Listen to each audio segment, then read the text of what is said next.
صبح و شام تلاوت کرنا صبح و شام میرا کام ہو جائے.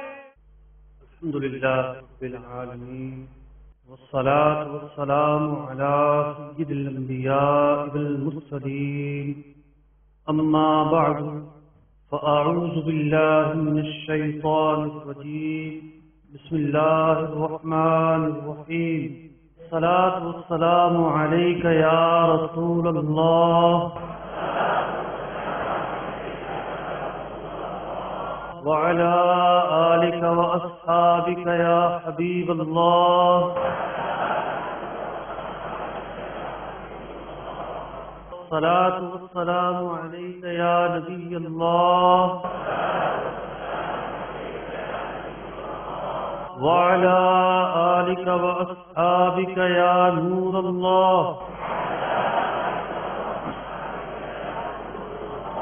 محترم اور پیارے اسلامی بھائیو، سرکار دو عالم صلی اللہ علیہ وسلم پر درود و سلام پڑھنے کے بے شمار فضائل و برکات ہیں. نبی اکرم علیہ السلام نے ارشاد فرمایا، کل بروز قیامت دہشتوں اور دشوار گزار گھاٹیوں سے جلدی نجات پانے والا وہ شخص ہوگا جو دنیا میں مجھ پر کثرت سے درود پاک پڑھنے والا ہوگا. صلو علی الحبیب. اللہم صلی وسلم وبارک علی سیدنا مولانا محمد معدل الجود والکرم وآلہ وصحبہ وبارک وسلم.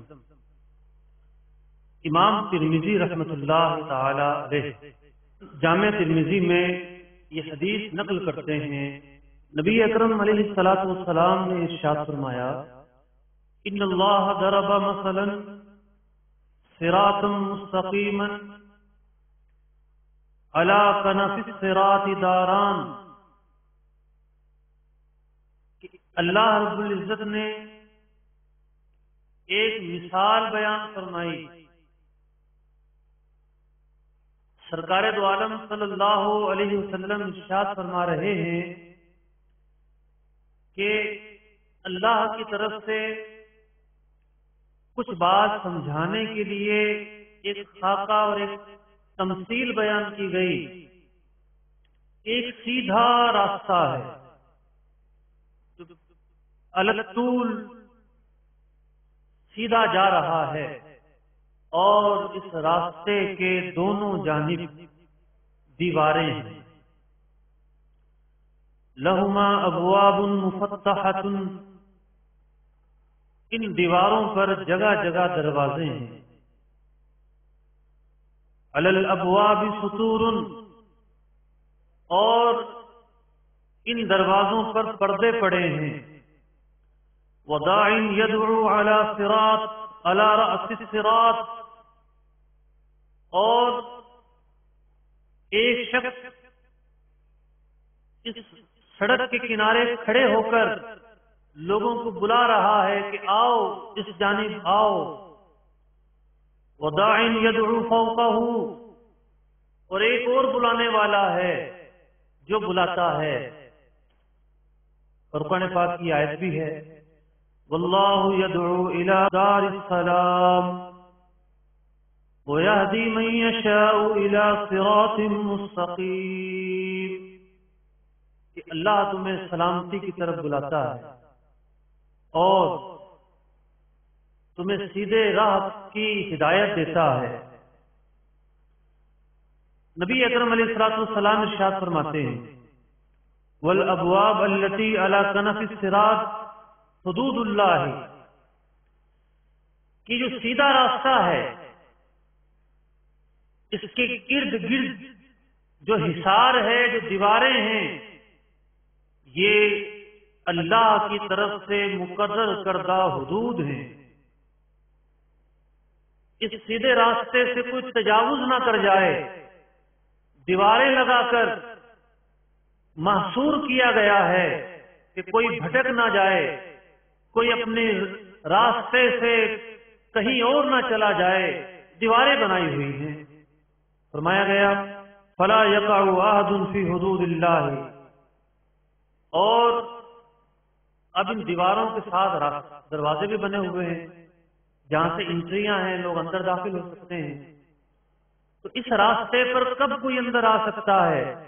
حتی یکشف الستر، دروازوں پر پردے بھی پڑے ہیں، پردہ اٹھائے گا، راستہ نظر آئے گا، پھر وہ اس راستے پر چلے گا. فرمایا والذی یدعو من فوقہ واعظ ربہ، اور جو ندا آ رہی تھی، بلانے والا جو بلا رہا تھا، یہ اللہ رب العزت کی طرف سے واعظ ہے کہ جو بلا رہا ہے اس راستے کی طرف. یہ ایک تمثیل بیان کی گئی حدیث میں، اور یہاں تین باتیں بطور خاص اہمیت رکھتی ہیں. پہلی بات تو یہ کہ سیدھا راستہ اسی وقت سیدھا ہوگا جب اس کی حدود سے کوئی تجاوز نہ کرے.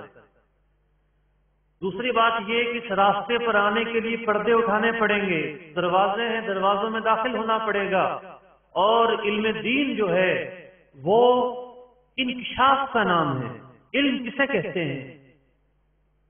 ایک چیز پردوں میں چھپی ہوئی ہے، جہالت کے پردے پڑے ہیں، جب وہ پردے ہٹتے ہیں تو پھر علم کی تجلی جو ہے وہ رونما ہوتی ہے. علم انکشاف اور پردہ اٹھانے کا نام ہی علم ہے. تو جو شخص اس راستے پر آئے گا، پہلے دروازے میں داخل ہونے کے لیے وہ پردہ اٹھائے گا اور پھر اس راستے پر داخل ہوگا. تو صراط مستقیم پر داخل ہونے کے لیے علم، اور پھر اس صراط مستقیم پر چلنے کے لیے تیسری بات یہ اس کی حد بندی ہے. دیواریں ہیں، اس سے تجاوز نہ کرنا ضروری ہے. تو میرے محترم اور پیارے اسلامی بھائیوں، اور فرض علوم کورس میں شامل یہاں باب المدینہ فیضان مدینہ میں موجود اسلامی بھائیوں، اور مدنی چینل پر سننے والے اسلامی بھائیوں، پوری ہی شریعت حدود و قیود کا نام ہے، حد بندی کا نام ہے. ایک حصار ہے، ایک دائرہ ہے، اس دائرے کے اندر رہنا کامیابی ہے، اس دائرے کے اندر رہ کر چلنا صراط مستقیم پر چلنا ہے. اور اگر کوئی اس دائرے سے متجاوز ہو جاتا ہے تو پھر اس کے لیے ہلاکت اور بربادی ہے. میں آج جس عنوان پر آپ حضرات کے سامنے گفتگو کروں گا وہ بہت ساری واجب باتوں کے سکھانے میں آپ کے لیے مددگار ہوگا. کئی ایسے احکام ہیں جن کا سیکھنا ہم پر لازم اور واجب ہے. میرے آج کا عنوان ہے پردہ، حجاب اور متعلقات. اللہ رب العزت نے قرآن مجید فرقان حمید میں ارشاد فرمایا قوا انفسکم واہلیکم نارا، اپنے آپ کو اور اپنے گھر والوں کو جہنم کی آگ سے بچاؤ. امام جلال الدین سیوطی شافعی رحمۃ اللہ تعالی علیہ اس آیت کے تحت متعدد صحابہ اکرام علیہم رضوان کے اقوال ذکر کرتے ہیں. حضرت علی المرتضیٰ کرم اللہ وجہہ الکریم ارشاد فرماتے ہیں اس آیت کا تقاضا یہ ہے کہ اپنے آپ کو اور اپنے اہل خانہ کو خیر کی تعلیم دو، آداب زندگی سکھاؤ تاکہ وہ جہنم کی آگ سے بچ سکیں. یعنی ایک سوال ذہن میں اٹھتا ہے کہ پردے اور حجاب کا موضوع عورتوں سے متعلق ہے، مردوں پر اس کا سیکھنا لازم اور واجب کیوں؟ بات یہ ہے کہ مرد بسا اوقات گھر کا سربراہ ہوتا ہے اور شوہر تو ہے ہی سربراہ. اپنی بیوی کو تعلیم دینا، اسے شریعت کے علم سے روشناس کروانا شوہر کی بنیادی ذمہ داری ہے. بچوں کی تربیت کرنا، بچیوں کی تربیت کرنا اس کی بنیادی ذمہ داری ہے. تو اللہ رب العزت نے قرآن مجید فرقان حمید میں جو یہ ارشاد فرمایا کہ اپنے آپ کو اور اپنے گھر والوں کو جہنم کی آگ سے بچاؤ، اس کا کیا مطلب ہے؟ حضرت علی المرتضیٰ قدم اللہ وجہہ الکریم ارشاد فرما رہے ہیں کہ یہ اسی وقت ہوگا کہ جب انسان اپنے اہل خانہ کو دین کی تعلیم دے. دین کی تعلیم ہی انہیں جہنم سے بچا سکتی ہے. جب وہ شریعت پر عمل کریں گے، حرام سے بچیں گے، حلال کو اختیار کریں گے، تو پھر وہ جہنم سے بچ سکیں گے. تو تعلیم اشد ضروری ہوئی، اور شروع سے آج تک عورتیں دین کا اکثر حصہ مردوں کے ذریعے سیکھتی ہیں. یہ ایک معمول رہا ہے. حضرت ابن عباس رضی اللہ تعالیٰ عنہ اس آیت مبارکہ کی تفسیر میں فرماتے ہیں کہ اس آیت میں اس بات کا بیان ہے اپنے اہل خانہ کو اللہ کی اطاعت سکھائی جائے، معاصی سے ڈرایا جائے، اللہ کا ذکر سکھایا جائے تاکہ وہ جہنم کی آگ سے بچ سکیں. اعلیٰ حضرت امام اہل سنت رضی اللہ تعالی عنہ فتاوی رضویہ شریف میں شوہر پر بیوی کے حقوق بیان کرتے ہوئے ارشاد فرماتے ہیں: نفقہ، سکنا، حسن معاشرت، نیک باتوں، حیا و حجاب کی تعلیم و تاکید اور اس کے خلاف سے منع و تحدید اور ہر جائز بات میں اس کی دلجوئی، یہ شوہر پر حق ہے کہ بیوی سے متعلق پورا کرے. میرے محترم اور پیارے اسلامی بھائیو، پردے کے حوالے سے جو بیان کا سلسلہ ہوگا اس میں یہ بہت ہی وسیع موضوع ہے. بہت ساری باتیں تو ایسی ہیں جو مردوں کے متعلق ہیں، خالص مردوں سے ہی اس کا براہ راست تعلق ہے، اور بہت ساری باتیں ایسی ہیں جن کا براہ راست خواتین سے تعلق ہے، لیکن مردوں سے یہ تعلق ہے کہ مردوں پر اس حوالے سے کئی احکام لازم ہوتے ہیں. پردے کے حوالے سے جو موضوعات ہیں، جو بیان ہے اور جو تفصیل ہے، یہ بہت ہی وسیع موضوع ہے. مثال کے طور پر سب سے پہلے تو ستر کا مسئلہ ہے کہ ایک مرد کا ستر کیا ہے، ایک عورت کا ستر کیا ہے، ایک محرم کا کے لیے ستر کیا ہے، اجنبی کے لیے ستر کیا ہے، شوہر کے لیے ستر کیا ہے. کئی مسائل تو یہی ہیں. اس کے بعد پھر نظر کے مسائل، پھر چھونے کے مسائل، پھر اختلاط کے مسائل، پھر باہر جانے کے مسائل. تو یوں ایک بہت وسیع باب ہے. پھر ایک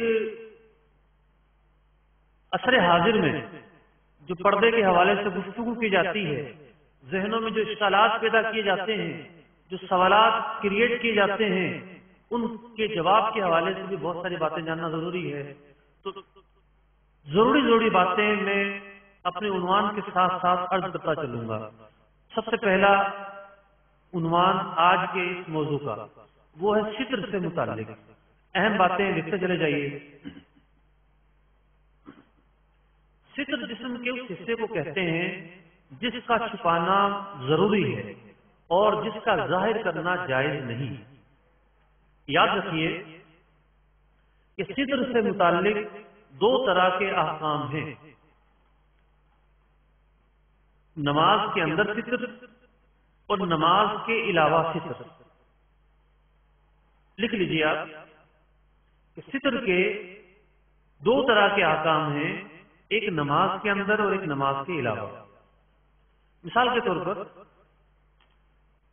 عورت جو ہے وہ نماز میں بال ظاہر نہیں کر سکتی، لیکن جب وہ گھر میں موجود ہے، بھائی سامنے ہے یا باپ ہے یا محرم ہے، اس کے سامنے بالوں کا کچھ حصہ ظاہر ہو جائے تو کوئی مسئلہ نہیں ہے. تو ستر جو ہے وہ نماز کا الگ ہے اور غیر نماز کا الگ ہے. نماز کا ستر اس کی دو قسمیں ہیں: مرد کے لیے نمبر 1 اور نمبر 2 عورتوں کے لیے. نمبر 1 مرد کا ستر. یاد رکھیے کہ مرد کا ستر خواہ وہ نماز میں ہو یا نماز سے باہر ہو، ہر حال میں ناف کے نیچے سے لے کر گھٹنے سمیت جسم کا یہ جو حصہ ہے، یہ ہر حال میں ہر وقت اس کا چھپانا ضروری ہے. آپ نے دیکھا ہوگا کہ بہت سارے لوگ اس معاملے میں غفلت کا شکار ہیں. مثلا وہ گھروں کے اندر جب قمیض اتارتے ہیں تو ان کی شلوار جو ہے وہ ناف سے بہت زیادہ ڈھلک جاتی ہے، پیڑوں کا ایسا نظر آ رہا ہوتا ہے. تو دیکھیے بہت ساری چیزیں ایسی ہیں کہ جو اس وجہ سے گناہ ہے کہ اللہ اور اس کے رسول نے اسے حرام قرار دیا ہے، اسے ظاہری طور پر کوئی نقصان نظر نہیں آتا، اس سے کوئی خرابی نظر نہیں آتی، اس کو نہیں دیکھنا یہ ہے کہ یہ بات شریعت میں جائز نہیں ہے۔ جب شریعت نے ایک حد بدنی بیان کر دی کہ ناف کے نیچے سے لے کر گھٹنے سمیت مرد کا جو جسم کا حصہ ہے وہ ستر ہے اور وہ ہر حال میں ڈھکا رہے گا، چھپا رہے گا، اسے ظاہر نہیں کیا جا سکتا، تو اب لازم ہے کہ بندہ گھر میں ہو، گھر سے باہر ہو، کسی بھی جگہ ہو، وہ نہا رہا ہو، سمندر میں نہا رہا ہو، مطلب جب نہانے سے مراد یہ ہے جب لوگوں کے سامنے ہو تو اس کے لیے جسم کا یہ حصہ چھپانا ضروری ہے۔ اسی طریقے سے بعض لوگ شام کے وقت چڈے پہن کر باہر آ جاتے ہیں اور ان کے جو گھٹنے ہیں وہ نظر آ رہے ہوتے ہیں، ایسے لوگ خود بھی گناہ گار ہوتے ہیں اور جو ان کے جسم کے ان حصوں کی طرف نظر کرتا ہے اس کے لیے بھی شرعاً اس بات کی اجازت نہیں کہ وہ ان کھلے ہوئے اعضائے فطر کی طرف نظر کرے۔ تو یہ ایک قابل توجہ مسئلہ ہے۔ اب عورت کا فطر نماز کے متعلق پہلے میں اس بات کا جواب دوں۔ آپ یہ سوچ رہے ہوں گے کہ نماز میں ستر یہ بیان کیا گیا کہ ناف کے نیچے سے لے کر گھٹنے سمیت مرد کے جسم کا یہ حصہ ستر پر مشتمل ہے، تو کیا مرد صرف یہی حصہ چھپا کر نماز پڑھے تو نماز ہو جائے گی؟ ہم تو یہ کہتے ہیں کہ جناب پورا لباس پہنا ہو اور اس طرح لباس پہنا ہو، اس طرح لباس پہنا ہو، بہت ساری شرائط آ جاتی ہیں۔ دیکھیے ستر کا چھپانا نماز میں فرض ہے۔ اگر کسی نے جسم کا اتنا حصہ چھپا کر نماز پڑھ لی تو اس کا فرض ادا ہو جائے گا، لیکن اگر کوئی بنیان پہن کر نماز پڑھتا ہے یا بنیان بھی اتار کر نماز پڑھتا ہے تو چونکہ وہ خلاف عادت ہے، جس طرح عرفاً لوگوں کے سامنے جس لباس میں جایا جاتا ہے نماز میں بھی ایسا ہی لباس پہننا ضروری ہے۔ ایسا لباس نماز میں پہننا مکروہ ہے کہ جسے لوگوں کے سامنے جا کر مطلب بندہ اس لباس میں لوگوں کے سامنے نہ جاتا ہو۔ تو جو دیگر لباس ہے، جو قمیض ہے اور دیگر جو چیزیں ہیں وہ کرائیت ہونے یا نہ ہونے کے اعتبار سے گفتگو کی جاتی ہے۔ فرض ادا ہونے کے لیے مرد کا جو حصہ بیان کیا گیا وہ حصہ چھپا ہونا ضروری ہے۔ اب عورت کا ستر نماز میں عورت کے جسم کا پورا حصہ پاؤں کے ناخن سے لے کر سر کے بال تک ستر ہے، سوائے 5 اعضاء کے۔ 5 اعضاء کون سے ہیں؟ نماز میں وہ ظاہر کر سکتی ہے۔ نمبر 1 چہرے کی ٹکلی، کان شامل نہیں، یہ جو تھوڑی ہے جس کے گردن کے متصل جو حصہ ہے یہ شامل نہیں ہے۔ چہرے کی جو ٹکلی ہے یہ ٹکلی ظاہر کر سکتی ہے۔ بالوں جہاں سے بال اٹھتے ہیں پیشانی پر پیشانی ظاہر ہو سکتی ہے، لیکن سارے بال، کان، تھوڑی کے نیچے کا حصہ، گردن، بازو، بال، یہ سب حصہ چھپا ہوگا۔ 5 اعضاء میں پہلا عضو ہے چہرے کی ٹکلی۔ دوسرا جو حصہ ہے وہ ہے یہ ہاتھ کا، یہ سمجھیے کہ پونچا، ہاتھ کا اس ہتھیلی کا ظاہری حصہ اور اس کی پشت، یہ دونوں حصے نماز میں ظاہر کر سکتی ہے۔ تو چہرے کی ٹکلی، دونوں ہاتھوں کا یہ حصہ جو بیان کیا گیا اور پاؤں کا پنجہ، یہ دونوں پاؤں کے پنجے، ہاتھوں کا یہ حصہ اور چہرے کی ٹکلی، یہ 5 اعضاء ایسے ہیں جو نماز میں ستر نہیں ہیں۔ اس کے علاوہ عورت کے جسم کا مکمل حصہ ستر ہے اور ہر نماز میں اس کا چھپانا ضروری ہے۔ نہ صرف چھپانا ضروری ہے بلکہ مکمل طریقے سے چھپانا ضروری ہے۔ مکمل طریقے سے کیا مراد ہے؟ کہ اتنے باریک کپڑے نہ ہوں کہ ستر کا حصہ جھلکتا ہو۔ مثلا کسی عورت نے باریک دوپٹہ اڑا ہوا ہے اور اس کی وجہ سے اس کے بال جھلکتے ہیں، یا اس کی جو بازو ہیں، اس کی جو کلائی ہے یہ جھلکتی ہے، تو یہ نماز کا جو ستر کا تقاضا ہے وہ پورا نہیں ہوگا. یاد رکھیے نماز کے اندر اگر ستر کھلا رہ جائے تو نماز کا فرض ہی ادا نہیں ہوتا، نماز سرے سے ادا ہی نہیں ہوگی. لیکن تھوڑی سی تفصیل ہے. اگر جسم کا کوئی حصہ ایک حصہ کھلا ہوا ہے تو اس کے چوتھائی سے کم اگر کھلا ہے تو وہ معاف ہے. یعنی ستر میں جسم کے جو حصے شامل ہیں ہر عضو الگ الگ ہے. جیسا مثلا عورت ہے اس کا کان جسم کا الگ حصہ ہے، گردن الگ حصہ ہے، بازو الگ حصہ ہے. اگر کوئی ایک حصہ کھلا ہوا ہے تو دیکھا یہ جائے گا نماز میں جو کھلا رہ گیا وہ حصہ چوتھائی سے کم اگر ہے تو ٹھیک ہے، چوتھائی کے برابر ہے یا زیادہ ہے تو نماز نہیں ہوگی. اسی طریقے سے اگر دو حصے کھلے رہ گئے، مثلا عورت کا کان بھی کھلا رہ گیا اور اس کا یہ بازو بھی کھلا رہ گیا، تو اب یہ دیکھا جائے گا کہ ان دونوں حصوں میں چھوٹا حصہ کون سا ہے. بتائیے جناب، کان چھوٹا ہے کہ بازو چھوٹا ہے؟ کان چھوٹا ہے. اب جو چھوٹا حصہ ہے ان دونوں حصوں کی پیمائش ہوگی. مثال کے طور پر 4 انچ کان کھلا رہ گیا اور 3 انچ بازو کھلا رہ گیا. 4 اور 3 انچ ملائیں تو 7 انچ بنتے ہیں. اور کان کی بازو اور کان میں جو چھوٹا حصہ ہے وہ کان ہے. کان کی جو چوتھائی ہے مثال کے طور پر یہ 5 انچ بنتی ہو، کھلا کتنا رہ گیا تھا جناب؟ 7 انچ. کان چھوٹا حصہ تھا اور اگر کان کی چوتھائی ہم لیں تو اس سے زیادہ حصہ کھلا رہ گیا تو نماز نہیں ہوگی. دوبارہ عرض دیتا ہوں، 2 حصے کھلے رہ گئے، اس میں جو چھوٹا عضو ہے اس کی چوتھائی کا اعتبار ہے. دونوں کو ملا کر چھوٹے عضو کی چوتھائی سے کم حصہ کھلا ہے تو نماز ہو گئی، ورنہ نماز نہیں ہوگی. تو آپ حضرات پر لازم ہیں جو گھر کے بڑے ہیں، جو شوہر ہیں، جو باپ ہیں، یا وہ جو سمجھا سکتے ہیں کہ خواتین کو نماز کے حوالے سے جو ستر ہیں اس کے چھپانے کی تعلیم دیں. خواتین اپنے جسم کا حصہ چھپا تو لیتی ہیں لیکن جہاں باریک دوپٹے ہوتے ہیں، بال جھلک رہے ہوتے ہیں، بازو جھلک رہے ہوتے ہیں، وہاں بڑی ہی مطلب کہ عجیب صورتحال ہو جاتی ہے. اس حوالے سے ان کو سمجھانا، ان کو بتانا، ان کو ان باتوں کی تعلیم دینا یہ ضروری ہے. ستر کے ہم نے 2 حصے کیے تھے، ایک نماز کے حوالے سے اور ایک نماز سے باہر. نماز کے اندر مرد کا ستر بھی بیان کر دیا اور عورت کا ستر بھی بیان کر دیا. اب نماز کے علاوہ پردے کے مسائل، ستر کے مسائل.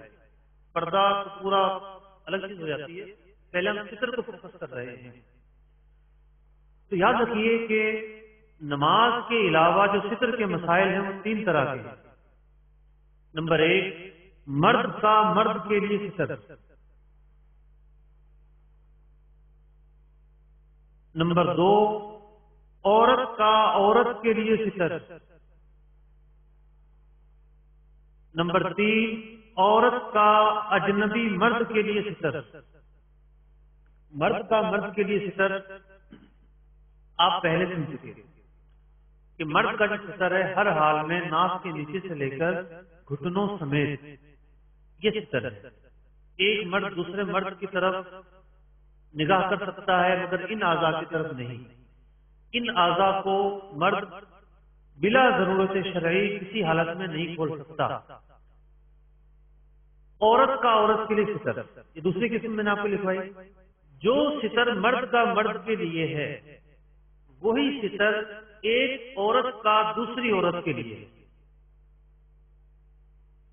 یعنی ایک عورت کی نگاہ کسی عورت کے پیٹ کی طرف پڑ جاتی ہے، بالوں کی طرف پڑتی ہے، گردن پر پڑتی ہے، کندھے پر پڑتی ہے، سینے پر پڑتی ہے تو یہ جائز ہے. ایک عورت کا دوسری عورت کے لیے جو ستر ہے شریعت نے جو مقرر کیا ہے وہ وہی ہے جو ایک مرد کا ستر ہے. ناف کے نیچے سے لے کر گھٹنوں سمیت یہ جو حصہ ہے ایک عورت دوسری عورت کو بھی بلا ضرورت شرعی نہیں دکھا سکتی اور نہ ہی ایک عورت دوسری عورت کے جسم کے اس حصے کو بلا ضرورت شرعی دیکھ سکتی ہے۔ نمبر 3، عورت کا اجنبی مرد کے لیے ستر، یعنی ایک عورت اجنبی مرد کو جب دیکھے تو اس کے جسم کا کون سا حصہ عورت کے لیے ستر ہوگا؟ عورت کا مرد کو دیکھنا تو جائز ہے، مطلب اگر یہ کہا جائے کہ عورت مرد کو دیکھ ہی نہیں سکتی، دنیا کا نظام ہی معطل ہو جائے گا۔ وہ آنکھ پر پٹی باندھ کر کس طرح مطلب باہر نکلے گی؟ ایسا تو آج تک کسی نے نہیں کہا۔ تو عورت مرد کو دیکھ تو سکتی ہے، لیکن ستر کون سا حصہ ہوگا جسم کا، وہ کون سا حصہ ہے جس کی طرف عورت بھی نہیں دیکھ سکتی؟ تو میں نے عرض کیا کہ مرد کا جو ستر ہے وہ ہر جگہ ایک ہی ہے، ناک کے نیچے سے لے کے گھٹنوں سمیت۔ ایک اجنبی عورت کسی بھی حال میں مرد کے اس حصے کی طرف بھی نظر نہیں کر سکتی، اور اگر چہرے کی طرف دیکھنے میں اسے شہوت آتی ہو، جسم کے کسی اور حصے کی طرف دیکھنے میں اگر خدشات ہو تو پھر اس کی بھی ممانعت ہوگی۔ اچھا، ایک چوتھی قسم ہے جو سب سے اہم ہے اس ستر کے حوالے سے، مرد کا عورت کے لیے ستر۔ مرد کا عورت کے لیے ستر، یعنی ایک مرد عورت کے جسم کے کن حصوں کو دیکھ سکتا ہے اور کن حصوں کو نہیں دیکھ سکتا۔ اس کی 3 قسمیں ہیں۔ نمبر 1، مرد کا اپنی زوجہ کو دیکھنا۔ نمبر 2، مرد کا اپنے محارم کی طرف نظر کرنا۔ نمبر 3، مرد کا اجنبیہ عورت کو دیکھنا۔ پہلی قسم کیا ہے جناب؟ مرد کے لیے اپنی زوجہ کا سارا جسم حلال ہے، جسم کے تمام حصوں کو دیکھ سکتا ہے، یہاں ستر نہیں ہے۔ دوسری قسم کون سی ہے؟ مرد کا اپنے محارم کو دیکھنا۔ مرد جو ہے وہ اپنے محارم کی میں تفصیل بیان کروں گا کہ بعض اعضاء کو دیکھ سکتا ہے۔ مثلا محارم کے لیے عورت کے جو بال ہیں وہ ستر نہیں ہیں، اسی طریقے سے سر، پنڈلی، بازو، کلائی، قدم، محارم سے مراد ماں ہے، بہن ہے، بیٹیاں ہیں۔ کیونکہ ہر وقت تو یہ حکم نہیں ہے کہ گھر میں بھی ہو، ماں باپ کے سامنے بھی کوئی عورت برقعے میں بیٹھی رہے، بلکہ مرد جو ہے اپنے محارم کے سر کی طرف اگر نظر کرے تو یہ جائز ہے، بالوں کی طرف نظر کرے یہ جائز ہے، منہ کی طرف، بازو کی طرف، کلائی، گردن کی طرف نظر کرے تو یہ جائز ہے۔ البتہ پیٹ اور پیٹھ کی طرف نظر کرنا جائز نہیں ہے۔ یہ ہے ایک مرد کا محارم عورتوں کے لیے جو ستر ہے، یعنی محارم عورتیں کون سا حصہ اپنے محارم کے سامنے کھول سکتی ہیں اور کون سا نہیں، یہ اس بات کی تفصیل ہے۔ تو اگر گھر میں مثال کے طور پر کوئی محرم عورت جو ہے وہ سر پہ دوپٹہ نہیں ہے اس کے، ٹھیک ہے، اس کے سامنے باپ بیٹھا ہے یا بیٹی یا بھائی بیٹھا ہے، کیونکہ یہ حصہ محرم کے لیے ستر نہیں ہے تو کھولا جا سکتا ہے۔ تو اس چوتھی قسم کی دوسری قسم تھی محارم کے لیے ستر۔ اب تیسری قسم، مرد کا آزاد اجنبیہ عورت کو دیکھنا، یعنی جو اجنبی عورت ہے، آپ نے تھوڑی دیر پہلے نماز میں عورت کا جو ستر ہوتا ہے اس کی تفصیل سنی تھی۔ تو ایک عام آدمی، ایک اجنبی آدمی جو محرم نہیں ہے، اس کے لیے عورت کے جسم کا پورا حصہ ستر ہے۔ جو حصہ عورت کا نماز میں چھپانا ضروری ہے وہ حصہ تمام غیر مردوں سے چھپانا ضروری اور واجب ہے۔ نہ وہ بال ظاہر کر سکتی ہے، نہ کلائیاں ظاہر کر سکتی ہے، نہ پنڈلی ظاہر کر سکتی ہے، نہ کان ظاہر کر سکتی ہے، نہ گردن ظاہر کر سکتی ہے، نہ کوئی مرد اجنبی عورت کے ان حصوں کی طرف دیکھ سکتا ہے۔ چہرہ اگرچہ کے ستر میں داخل نہیں، لیکن عورت کے لیے چہرے کا چھپانا بھی ضروری ہے۔ اجنبی مردوں کے سامنے چہرے کا چھپانا بھی ضروری ہے، اور مرد کے لیے بھی جائز نہیں کہ وہ اجنبی عورت کے چہرے کی طرف نگاہ کرے۔ یہ ستر کے حوالے سے کچھ ضروری باتیں میں نے آپ کے سامنے بیان کی۔ ان باتوں کے اندر پہلے ہم نے دو حصے کیے، نماز کے اندر ستر اور نماز کے علاوہ ستر۔ نماز کے اندر مردوں کا ستر الگ سے بیان ہوا، عورت کا ستر الگ سے بیان ہوا۔ پھر نماز کے علاوہ جو ستر ہے اس کی ہم نے 4 قسمیں سنی، اور چوتھی قسم کی مزید 3 قسمیں ہم نے سماعت کی، اور اس کی مزید تفصیل شیخ طریقت امیر اہل سنت کی مشہور و معروف کتاب پردے کے بارے میں سوال و جواب میں آپ کو مل جائے گی۔ اس ساری ڈیٹیل کو سننے کے بعد جو تشریح اور جو تفہیم کی گئی ہے، اس کو سننے کے بعد آپ یہ مسائل پڑھیں گے تو آپ کو بہت زیادہ آسان معلوم ہوں گے۔ ان جو میں نے گفتگو کی اس میں 2 چیزوں کا مزید اضافہ ہے۔ وہ اضافہ کیا ہے کہ آپ نے سنا کہ جو اجنبی لوگ ہوتے ہیں، غیر مرد ہوتے ہیں، عورت ان سے اپنا جسم مکمل چھپائے گی۔ جو نماز میں اس کے لیے چھپانا ضروری ہے، جو ستر ہے، اور بلکہ نماز کے علاوہ بھی چہرہ بھی چھپائے گی، کلائیاں کے بھی چھپانے کا حکم ہے، انگلیوں اور جو ہاتھ ہیں، جو پاؤں کے پنجے ہیں، ان کے چھپانے کا بھی حکم ہے۔ یہ اجنبی کے لیے حکم ہے۔ لیکن ایک بہت اہم مسئلہ جس سے اکثر غفلت بڑھتی جاتی ہے کہ شریعت مطہرہ نے جو کافرہ عورت ہے، غیر مسلم عورت ہے، اس عورت کے لیے اس عورت کو بمنزلہ مرد قرار دیا ہے کہ گویا کہ وہ مرد ہے، اور ایک مسلمان عورت کے جو پردے کے مسائل ہیں کافرہ کے لیے وہ مردوں جیسے ہیں۔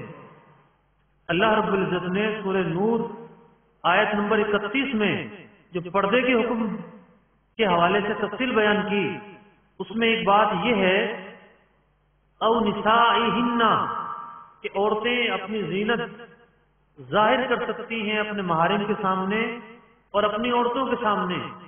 اس بات کو بیان کیا ہے نسائہن، اپنی عورتوں کے سامنے، مراد یہ ہے کہ کافرہ کے سامنے ظاہر نہیں کر سکتی۔ تو جو ستر عورت کا نماز میں ہے، کافرہ کے لیے بھی وہی ستر ہوگا۔ جب وہ کافرہ کے سامنے جائے گی، کسی غیر مسلم کے سامنے جائے گی، تو جس طرح وہ نماز میں ستر ہے وہی ستر ہوگا، لیکن چونکہ مرد کی وجہ سے اسے چہرہ بھی چھپانے کا حکم تھا، اور یہ انگلیاں وغیرہ چھپانے کا بھی حکم تھا، پاؤں کے پنجے چھپانے کا بھی حکم تھا، لیکن اب چونکہ وہ عورت ہے تو اس کے سامنے چہرہ تو کھل سکتی ہے، دستانے پہننا بھی ضروری نہیں ہے، لیکن جو جسم کا باقی حصہ ہے سارا کا سارا وہ اسی طرح چھپا ہونا ضروری ہے جس طرح اجنبی مرد سے چھپا ہوتا ہے۔ حضرت سیدنا ابن عباس رضی اللہ تعالیٰ عنہ فرماتے ہیں اس آیت کی تفسیر میں کہ مسلمان عورتیں یہودیہ یا نصرانیہ عورت کے سامنے اپنا سنگھار ظاہر نہیں کریں گی۔ حضرت عمر فاروق رضی اللہ تعالیٰ عنہ نے حضرت سیدنا ابو عبیدہ رضی اللہ تعالیٰ عنہ کو یہ خط بھیجا، مجھے خبر پہنچی کہ مسلمانوں کی عورتیں کافروں کی عورتوں کے ساتھ حماموں میں داخل ہوتی ہیں، حالانکہ مسلمان کے لیے یہ حلال نہیں کہ اس کے باطنی مواضع زینت کی طرف دیکھا جائے مگر اس کے دین کی عورتیں۔ ہمارے ہاں بہت ساری جگہوں پر دائیاں جو ہیں وہ کافرہ ہوتی ہیں، تو اس میں احتیاط کرنے کی ضرورت ہے، اور ایسی جگہوں پر ڈیلیوری کیس کروائے جائیں جہاں مسلمان دائیاں ہوتی ہیں۔ دوسری بات میں نے کہا کہ ستر کے معاملے میں دو چیزوں کا اضافہ کرنے کی ضرورت ہے. ایک تو کافرہ عورت، وہ بالکل مرد کی طرح ہے. عورت جس طرح اجنبی مرد سے پردہ کرتی ہے اسی طرح اپنے جسم کا پورا حصہ اس عورت سے چھپائے گی. دوسری بات یہ ہے کہ وہ عورتیں جو فاجرہ ہوں، فاحشہ ہوں، مطلب کہ غلط قسم کی عورتیں ہوں، ایک مسلمان عورت کے لیے یہ حکم ہے ان عورتوں سے بھی پردہ کرے. کیوں؟ مطلب آپ سمجھ رہے ہیں کہ جو غلط اور فاجرہ قسم کی عورتیں ہوتی ہیں، غلط لائن کی عورتیں ہوتی ہیں، وہ جا کر اس عورت، مسلمان عورت کے محاسن عام کریں گی، دیگر لوگوں میں بیان کریں گی، اور سد فتنہ کے لیے ان سے پردہ کرنے کی بھی تاکید ہے. بہتر یہ کہ ان کے سامنے عورت جو ہے وہ جسم کا مکمل حصہ چھپا کر رکھے، اپنے سینے پر چادر ڈال کر رکھے، اور جس طرح نماز والا پردہ ہے اس طریقے سے پردہ کر کے فاجرہ عورت کے سامنے آئے. تو ستر کے حوالے سے میں نے ضروری باتیں آپ کے سامنے بیان کی. اب اس موضوع کے حوالے سے ایک دوسرا عنوان، یہ پہلا عنوان تھا ہمارا ستر کیا ہوتا ہے اور عورت کا ستر کیا ہے، مرد کا ستر کیا ہے، اور ستر کی کتنی اقسام ہیں. دوسرا عنوان یہ ہے کہ محرم کسے کہتے ہیں، محارم میں کون کون سے لوگ شامل ہیں، کون سی عورتیں ہیں جو ایک مرد کے لیے محرم ہیں، اور کون سے مرد ہیں جو ایک عورت کے لیے محرم ہیں. محارم کی یا محرم کی تین قسمیں ہیں. محارم کی تین قسمیں ہیں. نمبر ایک، جو رشتے کی بنا پر محارم ہوں. میں عرض کرتا ہوں وہ کون کون سے افراد ہیں. نمبر دو، جو دودھ کے رشتے کی وجہ سے محارم ہوں، اس کی تفصیل بیان کرتا ہوں. نمبر تین، جو سسرالی رشتے کی وجہ سے محرم بن جائیں. اب محرم کا جاننا نہ صرف پردے اور حجاب کے حوالے سے ضروری ہے، بلکہ محرم کہتے اس کو ہیں جس سے ہمیشہ کے لیے نکاح حرام ہو، کسی حال میں بھی نکاح نہ ہو سکے. بعض عورتیں ایسی ہوتی ہیں کہ جن سے عارضی طور پر نکاح حرام ہوتا ہے. مثلا بھابھی، جب تک وہ بھائی کے نکاح میں ہے یا عزت میں ہے اس سے نکاح نہیں کر سکتے، بعد میں اس سے نکاح ہو سکتا ہے. تو لیکن محرم اسے کہتے ہیں جس سے ہمیشہ کے لیے نکاح حرام ہو، حلال ہی نہ ہو نکاح. تو نہ صرف یہ کہ پردے کے حوالے سے بلکہ نکاح کے حوالے سے بھی اس کی معلومات ہونا ضروری ہے. تو جیسے دودھ کے رشتے کا اگر نہیں پتا کسی کو، اور حالانکہ وہ محرم ہو، دودھ کی وجہ سے محرم ہو چکا ہو، تو آپ اندازہ لگا سکتے ہیں کہ کس قسم کے مسائل رونما ہو سکتے ہیں. ابھی 2 دن پہلے ہی دارالفتہ میں ایک صاحب مسئلہ پوچھنے آئے، باول مدینہ کے ایک نواحی علاقے سے آئے تھے. ایک کنفیوژن لے کر آئے کہ جناب ان کے علاقے میں تھوڑا سا مسئلہ چل رہا ہے کہ ایک عورت بیوہ ہو گئی، لاوارث ہے، اس کا کوئی وارث نہیں ہے، تو کیا وہ اپنے سسر سے نکاح کر سکتی ہے؟ یہ میں کسی گاؤں دیہات کا مسئلہ نہیں کر رہا، یا صدیوں اور سالوں پہلے کا واقعہ نہیں کر رہا، یہ 2 دن پہلے کی بات ہے. دارالاسلام ایک صاحب بڑے پریشان ہو کر اور مسئلہ لے کر آئے، بڑی دور سے آئے، اور یہ پوچھنے آئے کہ آپ اگر اجازت دیں گے تو یہ نکاح ہوگا ورنہ نہیں ہو سکتا. ہم نے کہا یہ نکاح کیسے ہو سکتا ہے؟ سسر تو محرم ہے، اس سے کسی حال میں نکاح نہیں ہو سکتا. تو یہ وہ باتیں ہیں جن کا جاننا اشد ضروری ہے.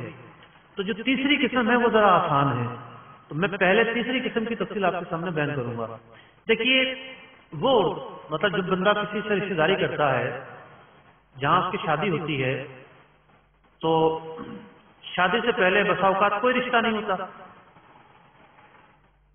مثال کے طور پہ ایک لڑکی سے اس نے مطلب کہ رشتہ کیا، نہ وہ خالہ کی بیٹی ہے، نہ کوئی اور سی رشتہ داری ہے، بالکل غیر دور کے رشتہ دار ہیں. تو لیکن نکاح کرتے ہی شادی کے بعد بلکہ رخصتی کے بعد اس کے جو احکام ہیں محارم کے حوالے سے وہ کیا سامنے آتے ہیں کہ جو ساس ہے وہ مرد کے لیے محرم بن جاتی ہے.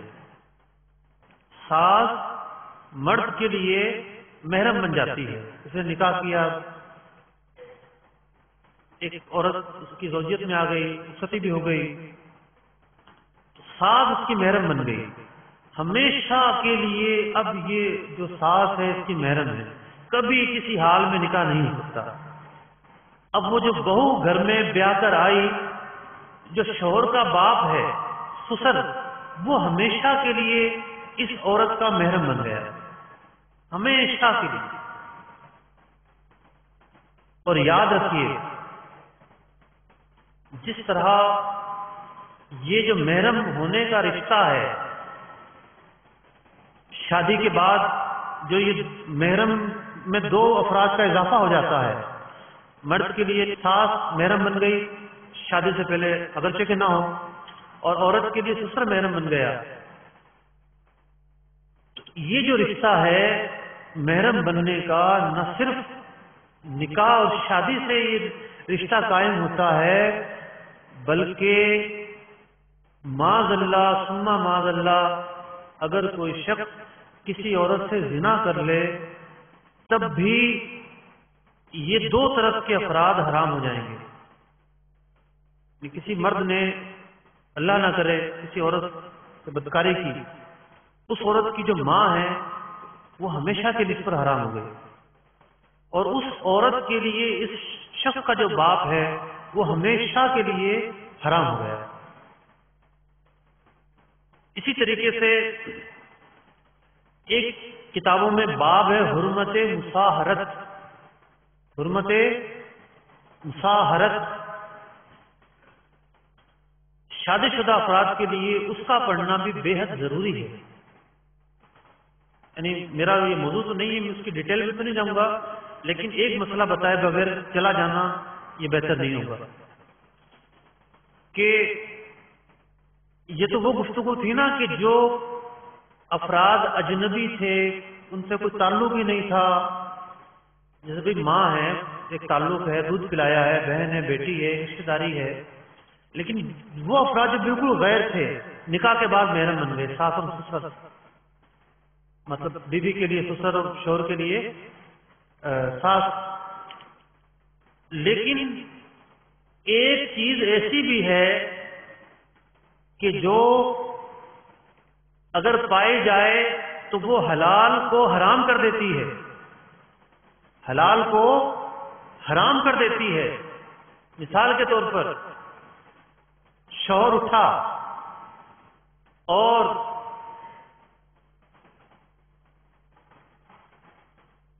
مطلب اس نے ہاتھ لگانا چاہتا تھا اپنی زوجہ کو، اور ہاتھ پڑ گیا بیٹی کے پاؤں پر، وہ بالغہ ہے یا مشتہات ہے اور شہوت بھی تھی، جسم کی گرمی بھی محسوس ہوئی، تو اس عمل کی وجہ سے بیوی اس پر ہمیشہ کے لیے حرام ہو جائے گی۔ تو یہ ایک الگ چیپٹر ہے، حرمت مصاہرت، بہار شریعت کے 7ویں حصے میں ملے گا، تو اس کی تفصیل آپ اپنے ذوق پر پڑھ لیجئے گا۔ تو ہم تیسری قسم میں تھے کہ جو تیسری قسم ہوتی ہے محارم کی، وہ ہے سسرالی رشتے کی وجہ سے محرم بننا۔ اب نیچے سے اوپر آتے ہیں، دوسری قسم کون سی تھی جناب؟ دودھ کے رشتے کی وجہ سے محرم بننا۔ یعنی اگر کوئی عورت کسی چھوٹے بچے کو جس کی عمر 2.5 سال سے کم ہو دودھ پلا دیتی ہے، 2.5 سال سے کم عمر بچے کو دودھ پلانے سے وہی احکام ثابت ہوتے ہیں جو احکام نسب کی وجہ سے ثابت ہوتے ہیں۔ مثال کے طور پر اگر ایک عورت نے ایک بچہ جنا تو اس عورت کی جو اولادیں ہیں، زید اس کا شوہر ہے، اس شوہر سے ہیں یا دوسرے شوہر سے ہیں، تو یہ بچہ اس عورت کی اولادوں کا بھائی اور بہن بن جائے گا۔ تو دودھ جس کو پلایا ہے، دودھ پلانے والی خاتون کی جو اولادیں ہیں، اس دودھ پینے والے بچے کے لیے بھائی اور بہن بن جائیں گی۔ جس طرح سگا بھائی ہوتا ہے، سگا بہنیں ہوتی ہیں، سگی بہنیں ہوتی ہیں، دودھ پینے والا بچہ اس عورت کی اولادوں کا اسی طرح سگا بھائی اور سگی بہن بن جائے گی.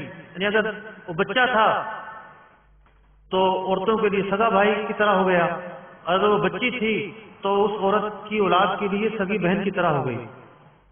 تو جس طرح سگے بھائی سے رشتہ نہیں ہو سکتا، سگی بہن سے رشتہ نہیں ہو سکتا، یہ جو بچہ ہے جس نے دودھ پی لیا ہے اس سے بھی اس عورت کی اولاد کا رشتہ نہیں ہو سکتا. یہ عورت اس کے لیے ماں بن گئی. اس عورت کا شوہر جس کا دودھ اترا ہے، جس سے دودھ اترا ہے، اس جس نے دودھ پیا اس بچے کے لیے اس عورت کا شوہر باپ بن گیا. اس عورت کے جو بھائی ہیں اس بچے کے لیے وہ حقیقی ماموں کی طرح بن گئے. اس عورت کی جو بہنیں ہیں جس طرح خالہ حرام ہیں، اب اس دودھ کی رشتے کی وجہ سے اس عورت کی بہنیں ہیں، اگرچہ سگی خالہ نہیں ہے لیکن دودھ شریک خالہ ہو جائیں گی، رضائی خالہ ہو جائیں گی. تو یعنی دودھ پلانے کی وجہ سے بشرط یہ کہ 2.5 سال سے کم عمر میں کسی بچے نے دودھ پیا ہو، وہ تمام رشتے قائم ہو جاتے ہیں جو نسب کی وجہ سے قائم ہوتے ہیں. سمجھ رہے ہیں بات؟ تو بسا کا ضرورت پڑ جاتی ہے دودھ پلانے کی. میں تو نہیں کہوں گا کہ دودھ نہیں پلانا چاہیے، دودھ پلانے کی ضرورت پڑ جاتی ہے. تو اس میں یہ ہونا چاہیے کہ اگر کوئی عورت کسی بچے کو دودھ پلاتی ہے، پہلے تو یہ مسئلہ ذہن نشین کر لیجئے کہ 2 سال کی عمر تک دودھ پلایا جا سکتا ہے بچے کو. لوگ سوال کرتے ہیں کہ جناب 12 مہینے ہو گئے، 6 مہینے ہو گئے، 7 مہینے ہو گئے، 15 مہینے ہو گئے، دودھ نہیں اتر رہا، کیا کریں؟ تو 2 سال سے پہلے اگر ضرورت ہے بند تو کیا جا سکتا ہے دودھ کسی بھی مرحلے پر، لیکن ظلم نہیں کرنا چاہیے. جب تک ماں کا دودھ اویلیبل ہو بچوں کو پلانا چاہیے. 2 سال سے پہلے بند تو کیا جا سکتا ہے، لیکن 2 سال کے بعد بچے کو دودھ پلانا حرام ہے. لیکن 2.5 سال تک اگر 2.5 سال سے پہلے کوئی بچہ دودھ پی لیتا ہے تو حرمت رضاعت، دودھ کے رشتے کی حرمت ثابت ہو جائے گی. تو یہ تمام افراد اس کے محرم بن جائیں گے، جس کی تفصیل میں نے آپ کے سامنے بیان کی. تو میں عرض کر رہا تھا کہ اگر کوئی خاتون کسی بچے کو دودھ پلاتی ہے تو اگرچہ ایک گھونٹ پلایا ہو اس کے حلق سے اتر گیا تو پھر اس واقعے کو مشہور کر دینا چاہیے کہ جناب اس بچے نے فلاں کا دودھ پیا ہے. مثال کے طور پر اگر کوئی عورت اپنے دیور کے بچے کو دودھ پلاتی ہے تو اگر دودھ نہ پلایا ہوتا تو 2 بھائیوں کی جو اولادیں ہیں ان کی آپس میں شادیاں ہو سکتی ہیں. لیکن اگر ایک بھائی کی بیوی نے دوسرے بھائی کی اولاد کو دودھ پلا دیا تو دودھ کا رشتہ قائم ہو گیا، ان کی شادیاں نہیں ہو سکتی اب. اور پردے کے حوالے سے بھی یہ محارم بن گئے. جو پردے کے احکام ہیں اس میں انہیں تخفیف بھی مل جائے گی. تو کہنے کا مقصد یہ ہے کہ اگر کوئی خاتون کسی چھوٹے بچے کو دودھ پلاتی ہے تو خاندان میں اس واقعے کو مشہور کر دیا جائے اور بتا دیا جائے، وقتاً فوقتاً یاد دلایا جائے، کیونکہ شادیاں ہوتی ہیں 20 سال بعد، 25 سال بعد، 30 سال بعد. یہ نہ ہو کہ جب شادیاں ہونے لگے تو کسی کو یاد ہی نہ ہو کہ اس بچے کو تو دودھ پلایا تھا. یہ تو محرم بن چکا ہے، ہمیشہ کے لیے حرام ہو چکا ہے اور اس سے تو نکاح ہو ہی نہیں سکتا. تو یہ بڑا ہی اہم مسئلہ ہے جسے ذہن نشین رکھنا ضروری ہے. تو دودھ پلانے سے ایک فائدہ یہ ہوتا ہے کہ محرم کا رشتہ قائم ہو جاتا ہے. جو پردے کے احکام ہیں اس میں تخفیف مل جاتی ہے. یاد رکھیے کہ جو نسبی محارم ہیں پردے میں ان کے لیے کافی تخفیف ہے، تو ان سے تو وہ تخفیف بالکل استعمال کی جائے. لیکن جو دودھ شریک رشتہ داری ہے یا جو سسرالی رشتہ داری کی وجہ سے محارم بننے کا سلسلہ ہے، اگر عورت وہاں پردہ کرتی ہے تو ٹھیک ہے، اس کی مرضی ہے.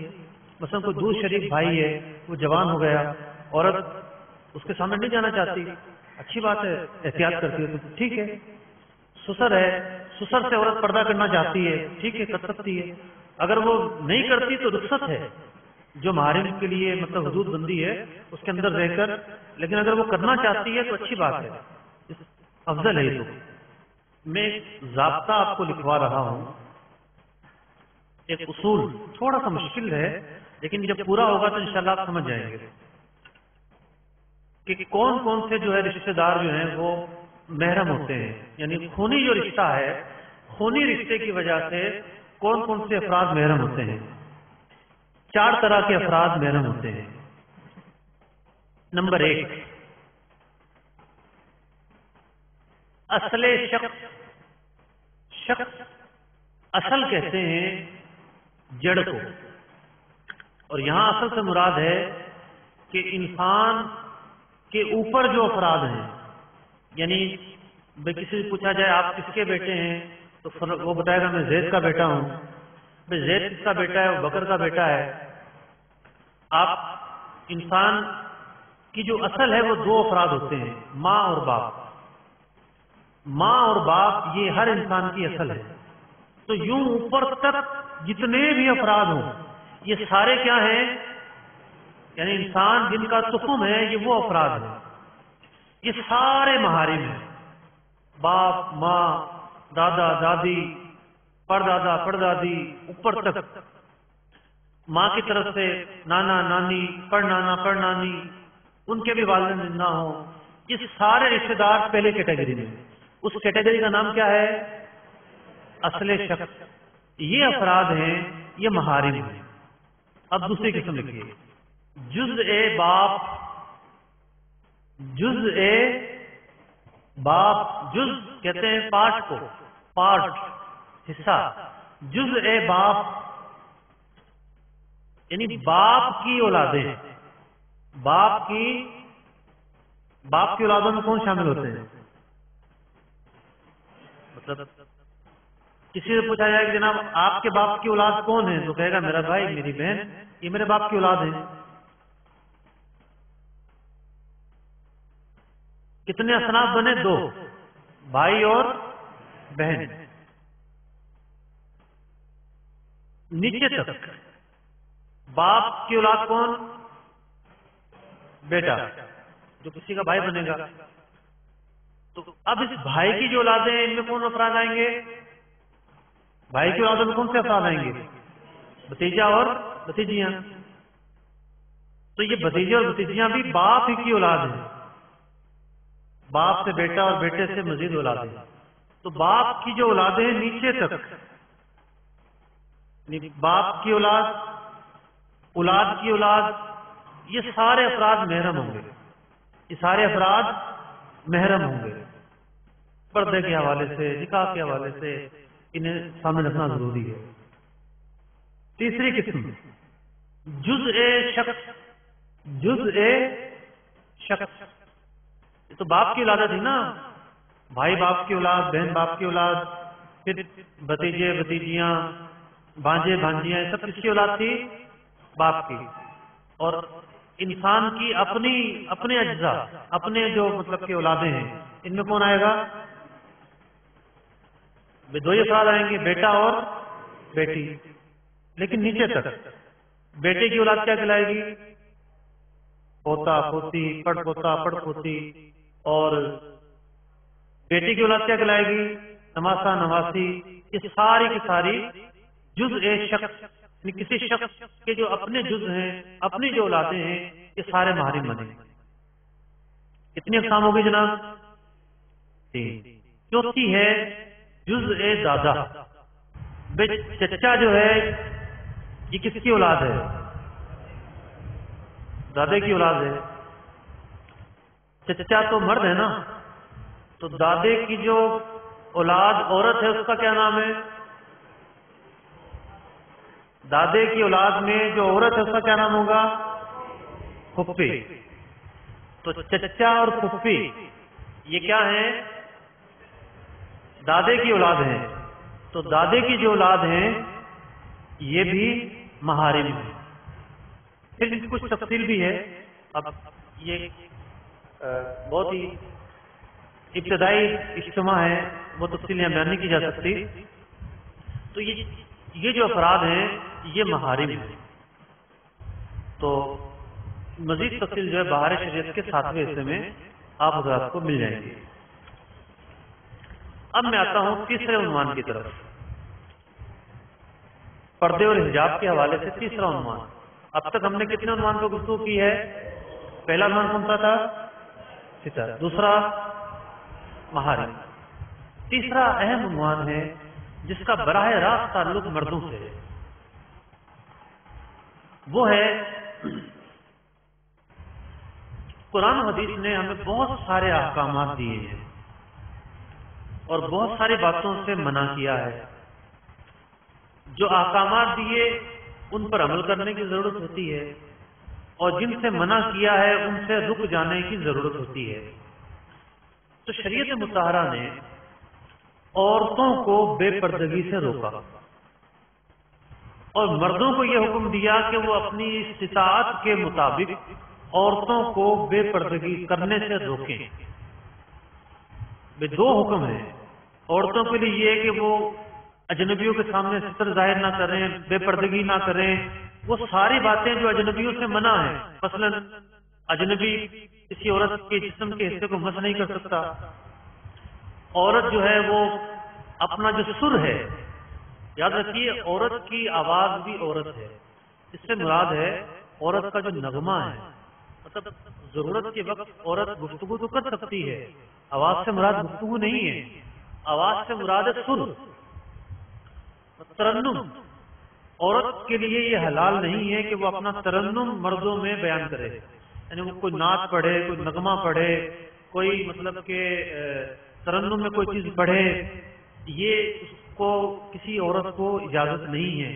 اسی لیے عورت اذان نہیں دے سکتی، شریعت نے اس کے لیے اذان نہیں رکھی۔ حج کے موقع پر تلبیہ کہنے کا حکم ہے، عورت کو حکم ہے کہ وہ آہستہ آواز میں دے۔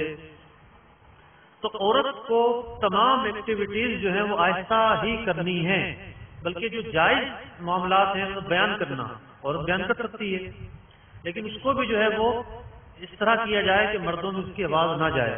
لیکن اگر اس کے سر کی آواز مردوں میں جاتی ہے تو وہ گناہ گار ہوگی، سننے والے بھی گناہ گار ہوں گے۔ نغمۃ العورت عورت، عورت کا جو سر ہے، ترنم ہے، وہ بھی چھپانے کی چیز ہے، اس کا سننا اجنبیوں کے لیے جائز نہیں، اور عورت کا اس طرح پڑھنا کہ اجنبی سنے جائز نہیں۔ تو کہنے کا مقصد یہ ہے کہ ایک عورت کے لیے پردے کے حوالے سے بہت سارے احکام ہیں۔ مثلا وہ اپنے جسم کو چھپائے گی، وہ غیر مردوں سے فری نہیں ہوگی، وہ اس کے جسم کا کوئی حصہ مس نہیں کر سکتا، اس کا سر جو ہے وہ ظاہر نہیں ہو سکتا، پھر وہ محل فتنہ میں نہیں جائے گی۔ بھئی مثال کے طور پر برقع بھی ہے، پردہ بھی ہے، سب کچھ ہے، لیکن وہ ایسی جگہ جاتی ہے جہاں سناٹا ہے، خطرات ہیں، فتنہ ہے، تو اب شریعت اس کو جانے کی اجازت نہیں دیتی، اس سے نازک ہے، ہر طرح سے مطلب کہ حفاظت، احتیاطیں، وہ ساری چیز ضروری ہیں۔ تو ایک عورت پر، ایک اسلامی بہن پر جو احکام شریعت نے لازم کیے ہیں پردے و حجاب کے حوالے سے، اس پر عمل کرنا عورت کی ذمہ داری، اور اس پر عمل کروانا یہ مرد کی ذمہ داری ہے۔ اگر کوئی مرد اس پر عمل نہیں کرواتا، وہ اس سے غافل ہے، اسے اس کی پرواہ نہیں، وہ کبھی سوچتا ہی نہیں ان باتوں کو، اور بے فکرہ ہے ان باتوں سے، تو یاد رکھیے ایسے شخص کو دیوس کہتے ہیں۔ دیوس وہ شخص ہے جسے جنت میں جانے سے روک دیا جائے گا۔ نبی اکرم صلی اللہ تعالی علیہ وسلم نے ارشاد فرمایا، 3 شخص کبھی جنت میں داخل نہ ہوں گے۔ نمبر 1 دیوس، نمبر 2 مردانی وضع بنانے والی عورتیں، یعنی مردوں کی مشابہت کرتی ہیں، مردوں کا انداز اختیار کرتی ہیں، اور نمبر 3 شراب نوشی کا عادی۔ تو مردوں پر ایک حکم یہ، اب تمام حضرات جمع ہیں، جو باپ ہے وہ اپنے پورے گھرانے کا مسئول ہے، ذمہ دار ہے، نگہبان ہے۔ اگر اس کی بیوی بے پردگی کرتی ہے اور یہ منع نہیں کرتا، بسا اوقات قدرت نہیں ہوتی، گھر میں چلتی نہیں ہے۔ میں نے دیکھے ایسے شوہر چارے دعا کے لیے آ جاتے ہیں، کسی اور موقع پر آ جاتے ہیں کہ جنہیں گھروں سے نکال دیا جاتا ہے، تو بسا اوقات یہ حکم اس صورت میں ہے کہ اس کی چل سکتی ہے، وہ سمجھا سکتا ہے، وہ روک سکتا ہے، لیکن نہیں روکتا۔ یہ بڑا بھائی ہے، وہ سمجھا سکتا ہے، روک سکتا ہے، نہیں روکتا، یا شوہر ہے یا باپ ہے، یہ وہ تمام افراد عورتوں کے حوالے سے جو پردے کے احکام ہیں، جو ستر کے احکام ہیں، جو حجاب کے احکام ہیں، ان پر عمل کروانے پر قادر ہیں، سمجھا کر۔ شروع میں نے آیت مبارکہ پڑھی، قُوْ أَنفُسَكُمْ وَأَهْلِيكُمْ نَارًا، اپنے آپ کو، اپنے گھر والوں کو جہنم کی آگ سے بچاؤ۔ اس کی تفسیر بیان کی گئی کہ تعلیم کے ذریعے آگ سے بچایا جائے گا، انہیں دین کی معلومات دے کر آگ سے بچایا جائے گا، تفہیم کر کے سمجھا کر آگ سے بچایا جائے گا۔ اور اگر کوئی مرد اس طرح نہیں کرتا، قادر ہونے کے باوجود وہ اس پر عمل نہیں کرتا، تو وہ شخص دیوس ہے، اللہ کی بارگاہ میں مجرم ہے، اس کے رسول کی بارگاہ میں مجرم ہے، اور اگر بغیر توبہ کیے دنیا سے چلا گیا تو عین ممکن ہے کہ جنت میں جانے سے اسے روک دیا جائے۔ تو یہ وہ غفلت ہے، یہ وہ موضوع ہے کہ ہمارے معاشرے کا ایک بہت بڑا حصہ غفلت پذیر ہے۔ بہت سارے معاملات ایسے ہیں جہاں انسان کو صرف اپنے آپ کو نہیں دیکھنا ہوتا، اس پر دوسروں کی بھی ذمہ داریاں عائد ہوتی ہیں۔ جو حضرات اس حوالے سے غفلت کا شکار ہیں، توجہ نہیں ہے، اس حوالے سے انہیں احساس نہیں ہے، انہیں احساس کرنے کی ضرورت ہے، انہیں افہام و تفہیم کے ساتھ ایسی تراکیب کرنی چاہیے۔ مثلا پردے کے حوالے سے جو کتاب ہے میرے سنت کی، وہ اپنے گھر میں دی جائے۔ اس حوالے سے جو بیانات ہیں، نگران شورا کا بھی بیان آیا بچیوں کی تربیت کے حوالے سے، وہ بیان دیے جائیں۔ امیر اہل سنت کے بیانات اور مذاکرے ہیں، وہ گھر میں چلائے جائیں، کوششیں جاری کی جائیں۔ ایک انسان ہے وہ کوشش ہی نہیں کرتا، بس بے پرواہ ہے، اسے کچھ پرواہ ہی نہیں ہے، تو اسے مطلب جاگ جانا چاہیے، یہ نہ ہو اللہ عز و جل کی بارگاہ میں اس کی گرفت ہو جائے۔ آج کا چوتھا عنوان میرے محترم اور پیارے سامعین بھائیو، پردے کے حوالے سے بڑی ہی عجیب صورتحال ہے۔ پردہ، حجاب اسلامی تشخص ہے، دین اسلام کی دی ہوئی تعلیمات میں سے ایک تعلیم ہے۔ قرآن مجید، فرقان حمید نے متعدد آیات کے اندر پردے اور حجاب کے مختلف مراتب بیان کیے ہیں، مختلف درجے بیان کیے ہیں۔ کہیں یہ بیان کیا کہ عورتوں کو چاہیے اپنے سینوں پر چادر لیے رہیں،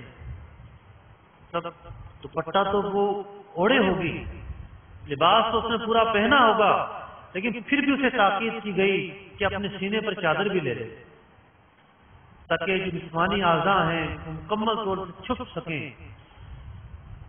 اللہ رب العزت نے قرآن مجید فرقان حمید میں ارشاد فرمایا، وَلَا يُبْدِينَ زِينَتَهُنَّ إِلَّا مَا ظَهَرَ، کہ عورتیں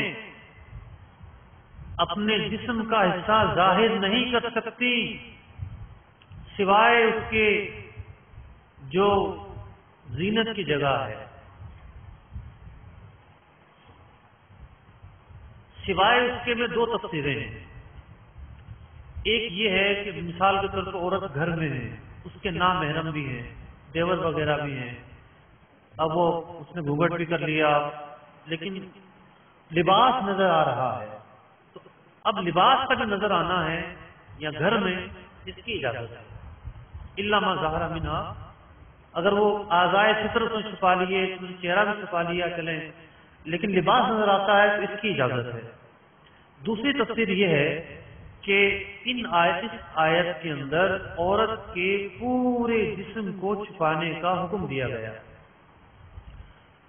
سوائے چند اعضاء کے، اور وہ چند اعضاء وہ ہیں جو نماز میں کھلے رکھنا جائز ہے، کہ وہ اس کے ستر کا حصہ نہیں ہے۔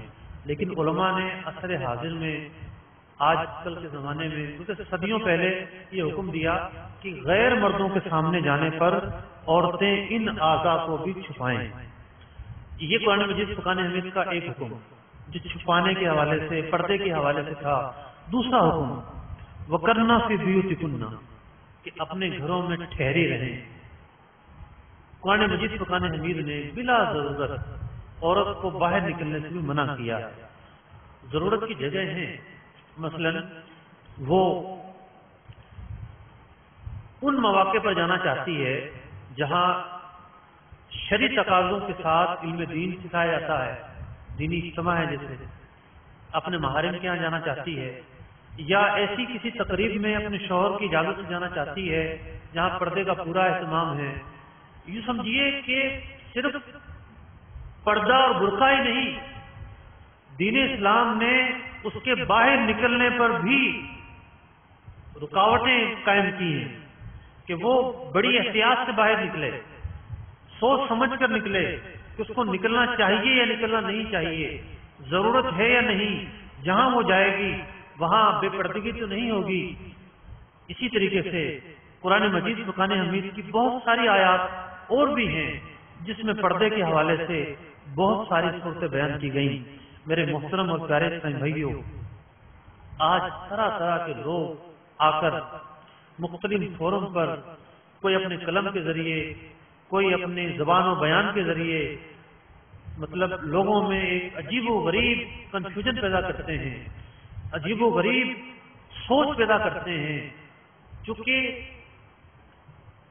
یہ جو مسلمانوں کی طاقت ہے یوں سمجھیے دو چیزوں پر مبنی ہے۔ مسلمانوں کی طاقت کا اصل سرچشمہ ہے عشق مصطفیٰ صلی اللہ علیہ وسلم، اصل سرچشمہ عشق مصطفیٰ ہے، اور دوسری چیز ہے حمیت اور غیرت۔ تو انسان بیک وقت دو کشتیوں میں سوار نہیں ہوتا، اس کی سوچ کا جو محور ہے ہمیشہ ایک ہی ہونا چاہیے۔ اس کی سوچ کا محور تبدیل کرنے کا ایک ہی طریقہ ہے کہ انسان کا رخ بدل دیا جائے، اسے سوز مدینہ کے بجائے کسی لڑکی کے عشق میں لگا دیا جائے، عشق مصطفیٰ سے ہٹا کر فحاشی میں لگا دیا جائے، عریانیت میں لگا دیا جائے۔ آج ہماری نوجوان نسل کیا کر رہی ہے؟ آج ان کی توجہ کس چیز کی طرف مائل ہو رہی ہے؟ آج وہ والدین جو مذہبی نہیں کہلاتے، آج وہ پریشان ہیں کہ ہمارا بچہ پڑھائی میں دلچسپی نہیں لیتا، ہمارے بچے کو کیا ہو گیا ہے، اسے کیا ہو گیا ہے۔ تو آپ اندازہ لگا سکتے ہیں کہ جو محور ہے، جو سوچ کا زاویہ ہے، اسے چینج کرنے کی بھرپور کوششیں جاری ہیں، اور وہ چینج اسی وقت ہوگا جب عورتوں کا لباس مختصر ہو جائے، جب عورتوں کو وہ آزادیاں مل جائیں، صراط مستقیم کے راستے پر جو دیواریں ہیں، جو ان دیواروں کو توڑ کر جن تک پہنچا جاتا ہو۔ صراط مستقیم کا جو راستہ ہے بہت وسیع ہے، بہت وسیع ہے، بہت کشادہ ہے، زندگی گزاری جا سکتی ہے، لیکن بھرپور کوششیں ہو رہی ہیں اس وقت دنیا میں کہ انسان جو ہے وہ بالکل آزاد ہو جائے، ہر چیز سے آزاد ہو جائے، اس کا لباس مختصر ہو جائے، اس کی سوچ تبدیل ہو جائے، وہ عشق مصطفیٰ سے دور ہو جائے، وہ عشق مدینہ سے دور ہو جائے، وہ قرآن سے دور ہو جائے، وہ حدیث سے دور ہو جائے۔ آج دیکھیے کتنے لوگ ہیں جو قرآن کھولتے ہیں، کتنے لوگ ہیں جو دینی کتابیں پڑھتے ہیں، اور کتنے لوگ ہیں جو روزانہ جن کے ہاتھ میں موبائل ہوتا ہے اور SMS ہوتے ہیں، اور مطلب کہ لمبے لمبے پیکج ہوتے ہیں، اور ان کی مصروفیات کا جو بھی عالم ہوتا ہے آپ کے سامنے ہے۔ اور یہ تو ہے ایک حربہ، ایک کوشش، اور دوسری جو کوشش ہے وہ کیا ہے؟ اعتراضات، نہیں جی پردہ ایسی لوگوں نے سختیاں کر دی ہیں، نہیں جناب یہ حکم نہیں یہ ہے، نہیں جناب یہ حکم نہیں یہ ہے۔ میرے محترم اور پیارے اسلامی بھائیوں، آج آپ لوگ اس فرض علوم کورس میں شامل ہیں، جو واز اور بیان ہوتا ہے نا، بڑی سوچ سمجھ کر سننے کی ضرورت ہوتی ہے۔ غیر عالم کا بیان سننا اسی وقت جائز ہے جب وہ مستند بات بیان کر رہا ہو۔ مستند بات بیان کرنے کے دو طریقے ہیں، یا تو کتاب سے پڑھ کر سنا رہا ہو، یا اس نے کسی معتمد کتاب سے وہ واقعہ پڑھا ہو اور ایسا یاد ہو کہ بالکل کوئی غلطی نہ کر رہا ہو۔ لیکن آج کل جس قسم کے لوگ آتے ہیں مختلف مقامات پر، آپ سمجھ رہے ہوں گے، اور جو کچھ مرضی آتا بیان کرتے ہیں، یہ مسلمانوں کو کھوکھلا کرنے کی سازش ہے، یہ مسلمانوں کو کمزور کرنے کی سازش ہے۔ ہمارے لیے جو آئیڈیل ہے، نبی اکرم علیہ الصلوۃ والسلام کی تعلیمات ہیں، صحابہ کرام علیہم رضوان کی تعلیمات ہیں۔ آئیے میں آپ کے سامنے چند واقعات عرض کرتا ہوں کہ صحابیات پردے کے معاملے میں کس قدر التزام کیا کرتی تھیں۔ شیخ طریقت امیر اہل سنت دامت برکاتہم العالیہ نے اپنی کتاب پردے کے بارے میں سوال جواب کے اندر تقریباً 10 روایات بیان کی ہیں جو صحابیات کے پردے کے حوالے سے ہیں۔ اندازہ لگایا جا سکتا ہے کہ وہ اس معاملے میں کس قدر قرآن و سنت پر عمل کرنے والے تھے۔ انہی کی تعلیمات پر عمل کرنے کی ہمیں ضرورت ہے۔ حضرت عائشہ رضی اللہ تعالیٰ عنہ سفر حج پر جا رہی ہیں، بخاری شریف کی روایت ہے، اور اہل مدینہ مدینے سے نکلتے ہی احرام میں آ جاتے ہیں، کیونکہ ذوالحلیفہ ابیار علی کی جو میقات ہے مدینہ کے نواحی علاقے میں ہے، تو میلا میل کا سفر جو ہے وہ 300-400 کلومیٹر کا سفر احرام کی حالت میں ہی اہل مدینہ کو کرنا ہوتا ہے۔ اور اس دور میں گاڑیاں تو تھی نہیں، اونٹ وغیرہ تھے، تو احرام کی حالت میں عورت اپنا چہرہ نہیں ڈھانپ سکتی۔ میں نے عرض کیا تھا کہ یہ ستر نہیں ہے، چہرے کی جو ٹکلی ہے ستر نہیں ہے، عام حالات میں چھپانا ضروری ہے، لیکن احرام کی حالت میں اس کا چھپانا جائز نہیں ہے۔ زوجہ رسول ہے، شریعت کا حکم ہے کہ احرام کی حالت میں چہرہ کھلا رکھنا ہے، اور بخاری شریف کی حدیث ہے، فرمایا گیا کہ یہ اس حالت میں بھی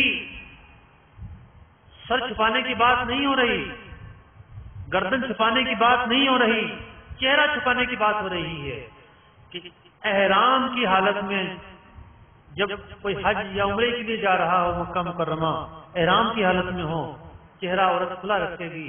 حضرت عائشہ رضی اللہ تعالی عنہ کا معمول تھا کہ جب یہ سواری پر سوار تھی اور پاس سے کوئی سوار گزرتا، حالانکہ ازواج مطہرات کی طرف دیکھنے کی کسی مسلمان کو جرأت نہیں ہوتی ہوگی، لیکن پھر بھی ان کی احتیاط کا یہ عالم تھا کہ یہ مختلف چیزیں تھیں ان کے پاس، اس کی آڑ کر لیتی اپنے چہرے کے سامنے، اور اس کی آڑ سے جو ہے وہ اپنا چہرہ چھپا لیتی۔ بالکل یوں مس کرنا جائز نہیں ہے، عورت کے لیے احرام میں آڑ کرنا جائز ہے، تو اس حالت میں بھی چہرے کا پردہ کرنے کا ان کا التزام ہوتا ہے۔ یہ ہیں ان کا مطلب کہ شریعت پر عمل، اور انہی کی تعلیمات پر عمل کرنا ہمارے لیے ضروری ہے۔ ایک اور واقعہ حضرت ام سلمہ رضی اللہ تعالیٰ عنہ بیان کرتی ہیں، جب قرآن مجید فرقان حمید کی آیت نازل ہوئی، یدنین علیہن من جلابیبہن، کہ مسلمان عورتیں چادروں کا ایک حصہ اپنے منہ پر ڈالے رہیں، تو پردے سے متعلق جو آیتیں نازل ہوئی ہیں یہ 5ویں سنی ہجری میں نازل ہوئی ہیں۔ اسلام کے احکام رفتہ رفتہ نازل ہوئے، آہستہ آہستہ آئے، تو غربت کا عالم تھا، افلاس کا عالم تھا، لوگوں کے پاس کفن کے لیے کپڑے نہیں ہوا کرتے تھے، تو اب جب پردے کے احکام نازل ہوتے گئے تو رفتہ رفتہ عجیب و غریب واقعات کا ظہور ہوا، یعنی لباس بھی تھا، قمیض بھی تھی، دیگر چیزیں بھی تھیں، لیکن اضافی کپڑے نہیں تھے، تو بعض خواتین نے جو تہمت تھے، جو شلوار کا کام دیتے تھے، تہمت جو عورتیں پہنا کرتی تھیں، انہوں نے اپنے تہمت پھاڑ پھاڑ کر اپنے دوپٹے بنائے اور اپنے سینوں پر ڈالے، اپنے چہروں پر ڈالے، تو اور پورے جو ہے وہ برقعے کی شکل کے انہوں نے چادریں بنا لی۔ تو حضرت ام سلمہ رضی اللہ تعالیٰ عنہ کی روایت میں یہ ہے، سنن ابی داؤد کی روایت ہے کہ عورتوں نے سیاہ چادروں سے مکمل طور پر اپنے آپ کو چھپا لیا، اور دور سے ان کو دیکھا جائے تو یوں لگتا تھا جیسے کوے بیٹھے ہیں. اگر دور سے دیکھے اور مختلف عورتیں بیٹھے ہوئے نظر آئیں تو یوں لگتا تھا جیسے کوے بیٹھے ہیں. سیاہ چادروں سے اپنے آپ کو چھپا لیا اور مکمل پردے کا انتظام کر لیا. حضرت عائشہ رضی اللہ تعالیٰ عنہ کی روایت میں یہ ہے کہ جب یہ آیت نازل ہوئی وَلْيَضْرِبْنَ بِخُمُرِهِنَّ عَلَى جُيُوبِهِنَّ کہ جب یہ حکم آیا کہ عورتیں اپنی چادریں اپنے سینوں پر ڈال لیں، اپنے گریبانوں پر ڈال لیں، تو عورتوں کے پاس چادریں نہیں تھی. انہوں نے اپنے تہبند پھاڑے جو ان کے پاس اضافی رکھے ہوئے تھے وہ پھاڑ کر انہوں نے یہ سارے تقاضے پورے کیے. اسی طریقے سے حضرت سیدنا داہیہ بن خلیفہ رضی اللہ تعالیٰ عنہ فرماتے ہیں کہ رسول اکرم صلی اللہ علیہ وسلم کی خدمت میں ایک مرتبہ مصر سے کچھ کپڑے آئے جو سفید رنگ کے باریک کپڑے تھے. سرکار دو عالم صلی اللہ علیہ وسلم نے ان میں سے ایک کپڑا مجھے عطا فرمایا. صحابی فرماتے ہیں مجھے عطا فرمایا اس کے دو ٹکڑے کر کے ایک اپنا کرتا بنا لو اور ایک اپنی بیوی کو دے دینا. انہوں نے بارگاہ رسالت سے یہ تحفہ وصول کیا اور وہ جانے لگے. آپ صلی اللہ علیہ وسلم نے انہیں روکا، فرمایا ٹھہرو، اور تاکید کی کہ جو حصہ اپنی بیوی کو دے رہے ہو ان سے کہنا اس کے نیچے استر لگا لے. باریک کپڑا تھا تاکہ جسم نہ ڈھلکے. تو دیکھیے کس قدر تاکید کی گئی عورت کو، مطلب باریک کپڑے کے حوالے سے کہ وہ استر نیچے لگا کر پھر وہ کپڑا پہنے. آج کل عجیب و غریب لباس کا عالم ہے، مطلب بازو لگتا ہے کہ وہ بالکل ہی غائب ہو چکے ہیں. اور جس قسم کا لباس آج کل کی عورتیں پہنتی ہیں الامان والحفیظ. اسی طریقے سے حضرت ام المومنین حضرت عائشہ رضی اللہ تعالیٰ عنہ کی خدمت سراپا غیرت میں ان کے بھائی حضرت سیدنا عبد الرحمن رضی اللہ تعالیٰ عنہ کی بیٹی حضرت حفصہ رضی اللہ تعالیٰ عنہ حاضر ہوئی. انہوں نے باریک دوپٹہ اوڑھ رکھا تھا. حضرت عائشہ رضی اللہ تعالیٰ عنہ نے اس دوپٹے کو پھاڑ دیا اور انہیں موٹا دوپٹہ عطا کیا. کتنی احتیاطیں تھیں، کتنے مطلب کہ ویسے واقعات ہیں جو پردے کے حوالے سے ہیں. اور پرانے زمانے میں تو عہد صحابہ میں پردے کے معاملے پر غیرت کا یہ عالم تھا کہ جنگیں ہو جایا کرتی تھی. ایک واقعہ ملتا ہے کہ مسلمان عورت غیر مسلموں کے بازار میں گئی اور وہ با پردہ تھی، نقاب بھی تھا. تو اس غیر مسلم نے سازش کی کسی طریقے سے اس کا پردہ اتر جائے. تو وہ دوپٹہ ذرا لمبا تھا، وہ اس کے پاس جا کر دوپٹے پر پاؤں رکھ کر کھڑا ہو گیا. جب وہ واپس جانے لگی تو چونکہ اس پر پاؤں تھا تو وہ دوپٹہ سرکا اور اس کا چہرہ کھل گیا. اور اس کی یہ جو حرکت تھی اس سے مسلمانوں میں اشتعال پیدا ہو گیا. اور اس اشتعال کے نتیجے میں ایک غزوہ ہوا، اس کا نام ہے غزوہ بنو کنیکا. اس کا صرف اس کی وجہ یہ تھی کہ ایک غیر مسلم نے مسلمان عورت کا دوپٹہ کھینچ لیا تھا.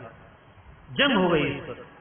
اب بتائیے عہد صحابہ میں غیرت کا کیا عالم تھا، دوپٹے کی کتنی اہمیت تھی، پردے کی کتنی اہمیت تھی، چہرہ چھپانے کی کتنی اہمیت تھی.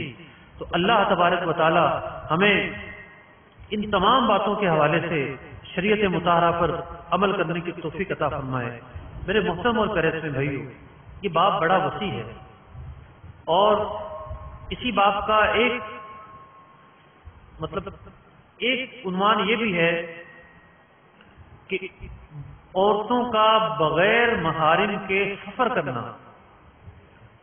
یاد رکھیے کہ خواہ عورت کو حج پر جانا ہو یا عمرے پر جانا ہو یا کراچی سے حیدرآباد جانا ہو، عورت کے ساتھ اس کا محرم ہونا ضروری ہے. اگر وہ تقریباً 92 کلومیٹر کے سفر پر جانا چاہتی ہے تو بغیر محرم کے ساتھ وہ نہیں جا سکتی. بعض لوگ یہ سمجھتے ہیں یہ شرط صرف حج کے لیے ہے، صرف عمرے کے لیے ہے. اور الامان والحفیظ اس طرح کے مطلب کہ فریبی لوگ پائے جاتے ہیں جو صرف اپنے ذاتی مفاد کے لیے، دو پھوٹی کوڑیوں کے لیے، کوئی عورت حج پر جانا چاہتی ہے، اس کا محرم نہیں ہے، مختلف کاروان والے، نہیں محرم کا بندوبست ہو جائے گا، فکر نہ کریں، قافلے میں جا رہا ہے خالد، اٹھا کے لکھ دیا فارم کے اندر یہ خالد اس کا بھانجا ہے اور یہ عورت اس کی خالہ ہے، ایفیڈیوٹ بھی بھر دیا، جھوٹا لگامہ بھی بھر دیا، جھوٹی بات بھی لکھ دی، اور ایک عورت شریعت نے جس کا بغیر محرم کے جانا الاؤ ہی نہیں کیا تھا، اس کے جانے میں معاونت بھی کر دی، ایک مطلب بیک وقت کئی گناہوں کا ارتکاب، اور سبب کیا ہے؟ 2 پیسے چاہیے، ان 2 پیسوں کے لیے اتنے سارے گناہ نہ جانے لوگ کس طرح کر لیتے ہیں۔ تو یہ بھی ایک حکم شریعت ہے کہ عورت جو ہے وہ اگر تقریباً 92 کلومیٹر سے زائد سفر پر جانا چاہتی ہے، اس کے ساتھ محرم کا ہونا ضروری ہے، اس کے علاوہ وہ نہیں جا سکتی۔ اور بھی بہت ساری باتیں ہیں، لیکن ایک نشست میں ساری باتیں تو بیان نہیں ہو سکتی۔ اللہ تبارک و تعالی ہمیں اس حوالے سے جو باتیں کی گئی ان پر عمل کرنے کی توفیق عطا فرمائے، آمین بجاہ النبی الامین۔ انشاءاللہ العزیز اب آپ کے جو ضروری سوالات ہوں گے وہ آپ کر سکتے ہیں، اس کا جواب میں دیتا ہوں۔ السلام علیکم ورحمۃ اللہ۔ وعلیکم السلام۔ حضور میرا سوال یہ ہے کہ جو بچے گود لیے جاتے ہیں کیا وہ بھی اجنبی ہیں؟ بہت ہی اہم سوال ہے کہ جو بچے گود لیے جاتے ہیں کیا وہ اجنبی ہیں، اس پردے کے حوالے سے کیا مطلب کیا احکامات ہوں گے؟ تو دیکھیے یہاں ہماری قوم کے اندر 2 بے احتیاطیاں پائی جاتی ہیں۔ ایک بے احتیاطی تو یہ ہے کہ جس بچے کو گود لیتے ہیں گود لینے والا اس کی ولدیت میں اپنا نام لکھوا دیتا ہے۔ بسا اوقات تو اس کے ماں باپ کہتے ہیں ہم نے آپ ہی کو دے دیا، یہ آپ ہی کا بچہ، ہمارا کوئی تعلق نہیں ہے۔ یہ ایک خونی رشتہ ہے۔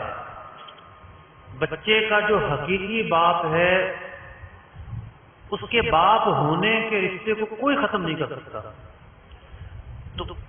اور شریعت نے اس بات کی اجازت نہیں کہ کسی بچے کو باپ کے علاوہ کسی اور کی طرف اس کو منسوب کیا جائے۔ باپ کو چھوڑ کر یہ کہا جائے کہ یہ نہیں، اس کا باپ یہ ہے۔ حدیث پاک میں اس چیز کو منع فرمایا گیا۔ تو یہ جائز نہیں ہے کہ گود لیے ہوئے بچے کے ولدیت کے کالم میں گود لینے والا اپنا نام لکھوائے۔ ہاں سرپرست کے طور پر اپنا نام لکھوا سکتا ہے، بلکہ اس کے اپنے ہی مطلب کہ والد کا نام لکھوایا جائے گا۔ اور دوسری جو بے احتیاطی اور غفلت اس معاملے میں بڑھتی جاتی ہے وہ یہ ہے کہ پردے کے حوالے سے گود لیتے وقت سوچا نہیں جاتا۔ مثال کے طور پر اگر کسی لڑکے کو گود لیا ہے تو یہ سوچا نہیں جاتا کہ یہ میری بیوی کے لیے جب بڑا ہو جائے گا محرم رہے گا نہیں رہے گا۔ یہ بسا اوقات لڑکیاں ہوتی ہیں، لڑکا نہیں ہوتا، تو لڑکا گود لے لیتے ہیں تو بڑا ہو کر یہ میری لڑکیوں کے لیے محرم رہے گا یا نہیں رہے گا۔ تو یہ شریعت کی حدود و قیود ہے، ہر حال میں ان پر عمل کرنا ہے۔ تو جب وہ بڑا ہوگا اگر وہ اجنبی ہے، جو غیر محرم کے احکام ہیں 100% وہی احکام اس کے لیے ہوں گے۔ گھر میں اگر اس کی وہ مطلب کہ منہ بولی ماں ہے تو اس کے جسم کا سارا حصہ فطر ہوگا، وہ تمام پردے کے احکام، مس کے احکام، حجاب کے احکام اس کے لیے رہیں گے۔ ہاں اگر آپ کسی بچے کو گود لینا چاہتے ہیں اور آپ چاہتے ہیں کہ پردے وغیرہ کے مسائل نہ رہیں تو بعض صورتوں میں ممکن ہوتا ہے کہ آپ کی بچت ہو جائے۔ دودھ کا رشتہ اگر پیدا کر لیا جائے تو محرم بنانا ممکن ہے، لیکن ہر جگہ اس کے امکانات نہیں ہوتے۔ مثال کے طور پر اگر وہ لڑکا تھا اور عورت کے یہاں کوئی اولاد نہیں ہے، اس عورت کی جو بہن ہے اس کے یہاں اولاد ہے اور دودھ بھی اترتا ہے، اور لڑکے کی عمر بھی 2 سال سے کم ہے، تو عورت کی جو بہن ہے یہ اس کا دودھ پی لے جائے، اس بچے کو اس کا دودھ پلا دیا جائے 2 سال سے کم عمر میں، تو اب اس عورت کے لیے یہ لڑکا بھانجا بن جائے گا۔ اور بھانجا جو ہے وہ محرم ہے۔ بسا اوقات اس طرح کی احتیاطیں کرنا ممکن ہوتا ہے، بسا اوقات دودھ کسی کا مل ہی نہیں رہا ہوتا، ایسا کوئی رشتہ دار ہوتا ہی نہیں ہے جس کا دودھ پلانے سے محرم کا سلسلہ مطلب کہ بن جائے، تو احتیاط کی ضرورت ہے۔ محرم کا سلسلہ بنتا ہے تو گود لیں، ورنہ گود نہ لیں۔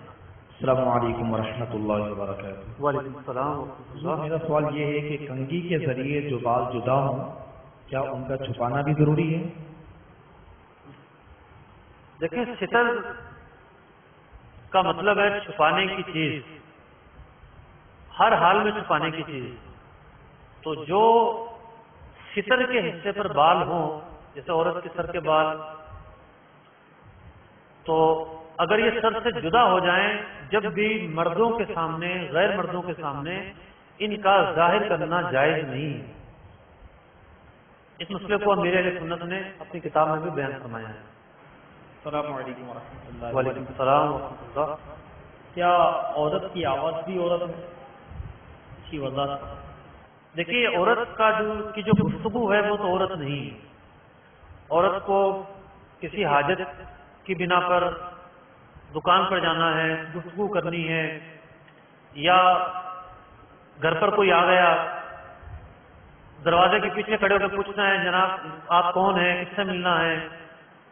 گفتگو اگر عورت ہوتی تو اسے یہ بولنے کی اجازت ہی نہ ہوتی۔ عورت کی گفتگو تو چھپانے کی نہیں ہے، ہاں یہ تاکید ہے کہ بلا ضرورت وہ غیر مردوں سے بات نہ کرے، لیکن جو عورت کا ترنم ہے، جو اس کا سر ہے، یہ 100% اور ہر حال میں چھپانے کی چیز ہے۔ اور عورت جو ہے وہ ہرگز نہ اس طرح نعت پڑھ سکتی ہے کہ مردوں میں آواز جائے، نہ کوئی نغمہ پڑھ سکتی ہے، نہ ترنم پڑھ سکتی ہے۔ کیا شوہر اپنی محرومہ بیوی کا منہ دیکھ سکتا ہے؟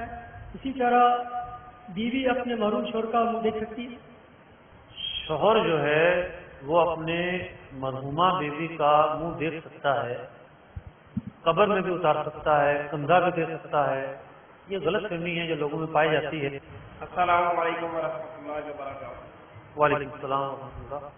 حضور جیسے آپ نے فرمایا کہ کسی عورت نے بچہ دینا، اس کو دودھ کی وہ عورت نے پلایا، تو اس دودھ کو پلانے والے کی اولادیں اس بچے کے بھائی بہن بن گئے۔ اب بڑے ہو کر اس بچے کا اس دودھ پلانے والی کے اولاد سے نکاح ہو گیا، اور کسی کو بھی اس کا علم نہیں کہ اس عورت نے اس بچہ کو دودھ پلایا، تو اس کے بارے میں کیا حکم ہے؟ نکاح ہوا یا نہیں؟ دیکھیں، محارم کا جو نکاح ہے یہ ہو ہی نہیں سکتا، یہ نکاح ہوا ہی نہیں ہے، اصلاً یہ تعلق جائز ہی نہیں ہے۔ جب بھی پتہ چلے فی الفور اس تعلق کو ختم کرنا ضروری ہے۔ کوئی عورت اکیلی جا سکتی ہے، حج پر جا سکتی ہے اگر اس کے ساتھ کوئی محرم نہ ہو؟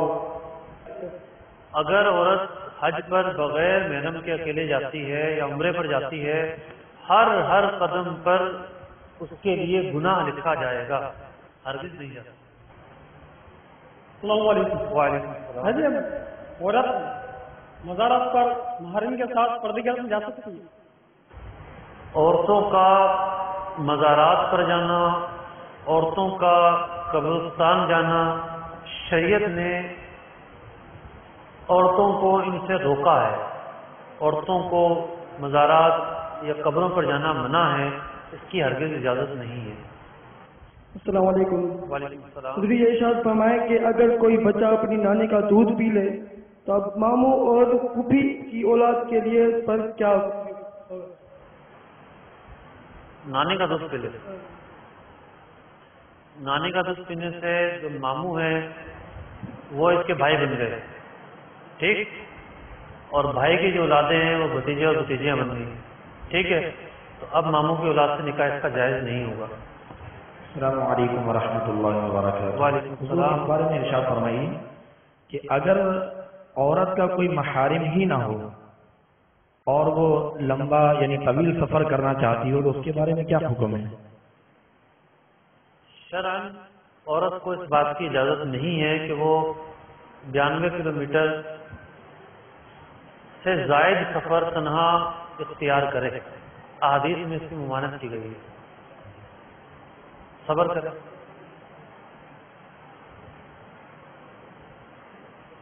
السلام علیکم۔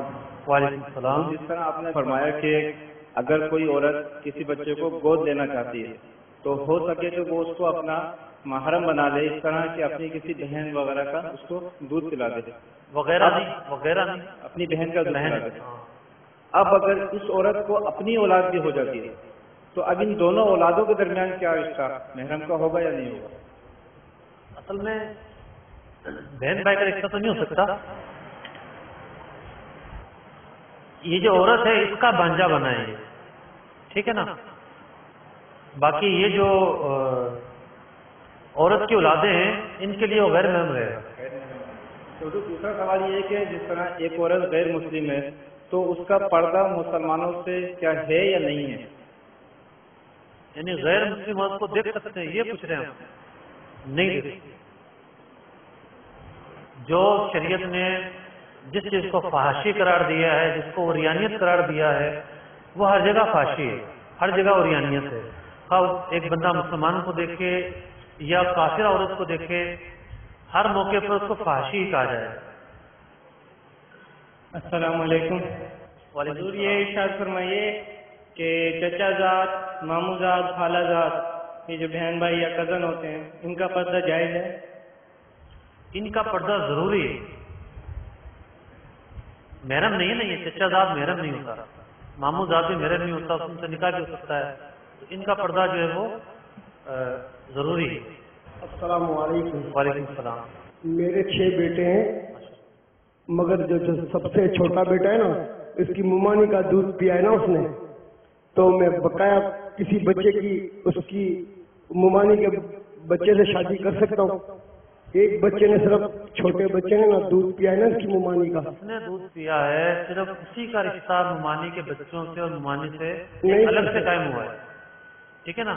یعنی ممانی اس کی ماں بن گئی، اس کے بچے اس کے بھائی بہن بن گئے، جو بقیہ اولادیں ہیں ان کا وہ رشتہ قائم نہیں ہوا، ان کے لیے وہ کزن موجود ہیں آلریڈی، ان کا نکاح ہو سکتا ہے۔ السلام علیکم ورحمۃ اللہ وبرکاتہ۔ حضرت آپ نے سسرالی رشتہ داروں کے بارے میں فرمایا ہے کہ جب شادی ہوتی ہے تو شوہر کے لیے جو ساتھ ہوتی ہے وہ محرم ہو جاتی ہے ہمیشہ کے لیے، اور اسی طرح بیوی کے لیے جو ہے اس کا جو شوہر کا والد ہوتے ہیں، شوہر کے والد، وہ ہمیشہ کے لیے محرم ہو جاتے ہیں۔ اسی طرح جو شوہر کے بھانجے بھتیجے ہیں اور بیوی کے بھانجے بھتیجے ہیں، ان کے بارے میں کیا حکم ہے کہ ان سے بھی پردہ محرم کے طور پہ ہوگا یا نہیں ہوگا؟ میں نے عرض کیا تھا کہ صرف سسرالی رشتہ داری سے 2 افراد محرم بنتے ہیں، ایک طرف سے ساس، ایک طرف سے سسر، باقی تمام محرم غیر محرم برقرار رہتے ہیں اپنی جگہ پر۔ السلام علیکم۔ وعلیکم السلام۔ حضور آپ سے یہ معلوم کرنا تھا کہ جو دودھ شریک بہن بھائی ہیں، جیسے کہ وہ سگے بہن بھائیوں کی طرح ہو جاتے ہیں، تو کیا وراثت کے اندر بھی حصے داری ہو جائے گی ان کی؟ اور دوسرا مسئلہ یہ معلوم کرنا تھا کہ اگر عورت پر حج فرض ہو جائے اور اس کا کوئی محارم نہ ہو تو پھر کیا کرے وہ سفر کے معاملے کے اندر؟ لیکن دودھ پینے سے جو رشتہ قائم ہوتا ہے وہ صرف محارم کا ہوتا ہے، وہ محرم بن جاتی ہے، وراثت سے اس کو کسی قسم کا حصہ نہیں ملے گا۔ رضاعت اور دودھ کے رشتے کی وجہ سے وراثت کے احکام نہیں ہوتے۔ ہاں یہ ہے کہ پردے وغیرہ کے اور نکاح حلال یا حرام ہونے کے مسائل پیدا ہوتے ہیں۔ دوسرا سوال جو آپ کا ہے، عورت کا محرم نہیں اور حج فرض ہو گیا تو وہ اپنے گھر ہی رہے گی، یہاں تک کہ انتظار کرے گی کوئی محرم چلنے والا بن جائے۔ یہ بھی دیکھا جائے گا کہ کسی کو مطلب کہ مثال کے طور اس کا بھائی ہے لیکن اس کے پاس پیسے نہیں ہیں، اگر یہ اس کو پیسے دے سکتی ہے اس کو ساتھ لے کر جائے گی، یہ بھی نہیں ہے تو پھر وہ کسی کو حج بدل کے لیے بھیجے گی۔ وما علینا الا البلاغ المبین۔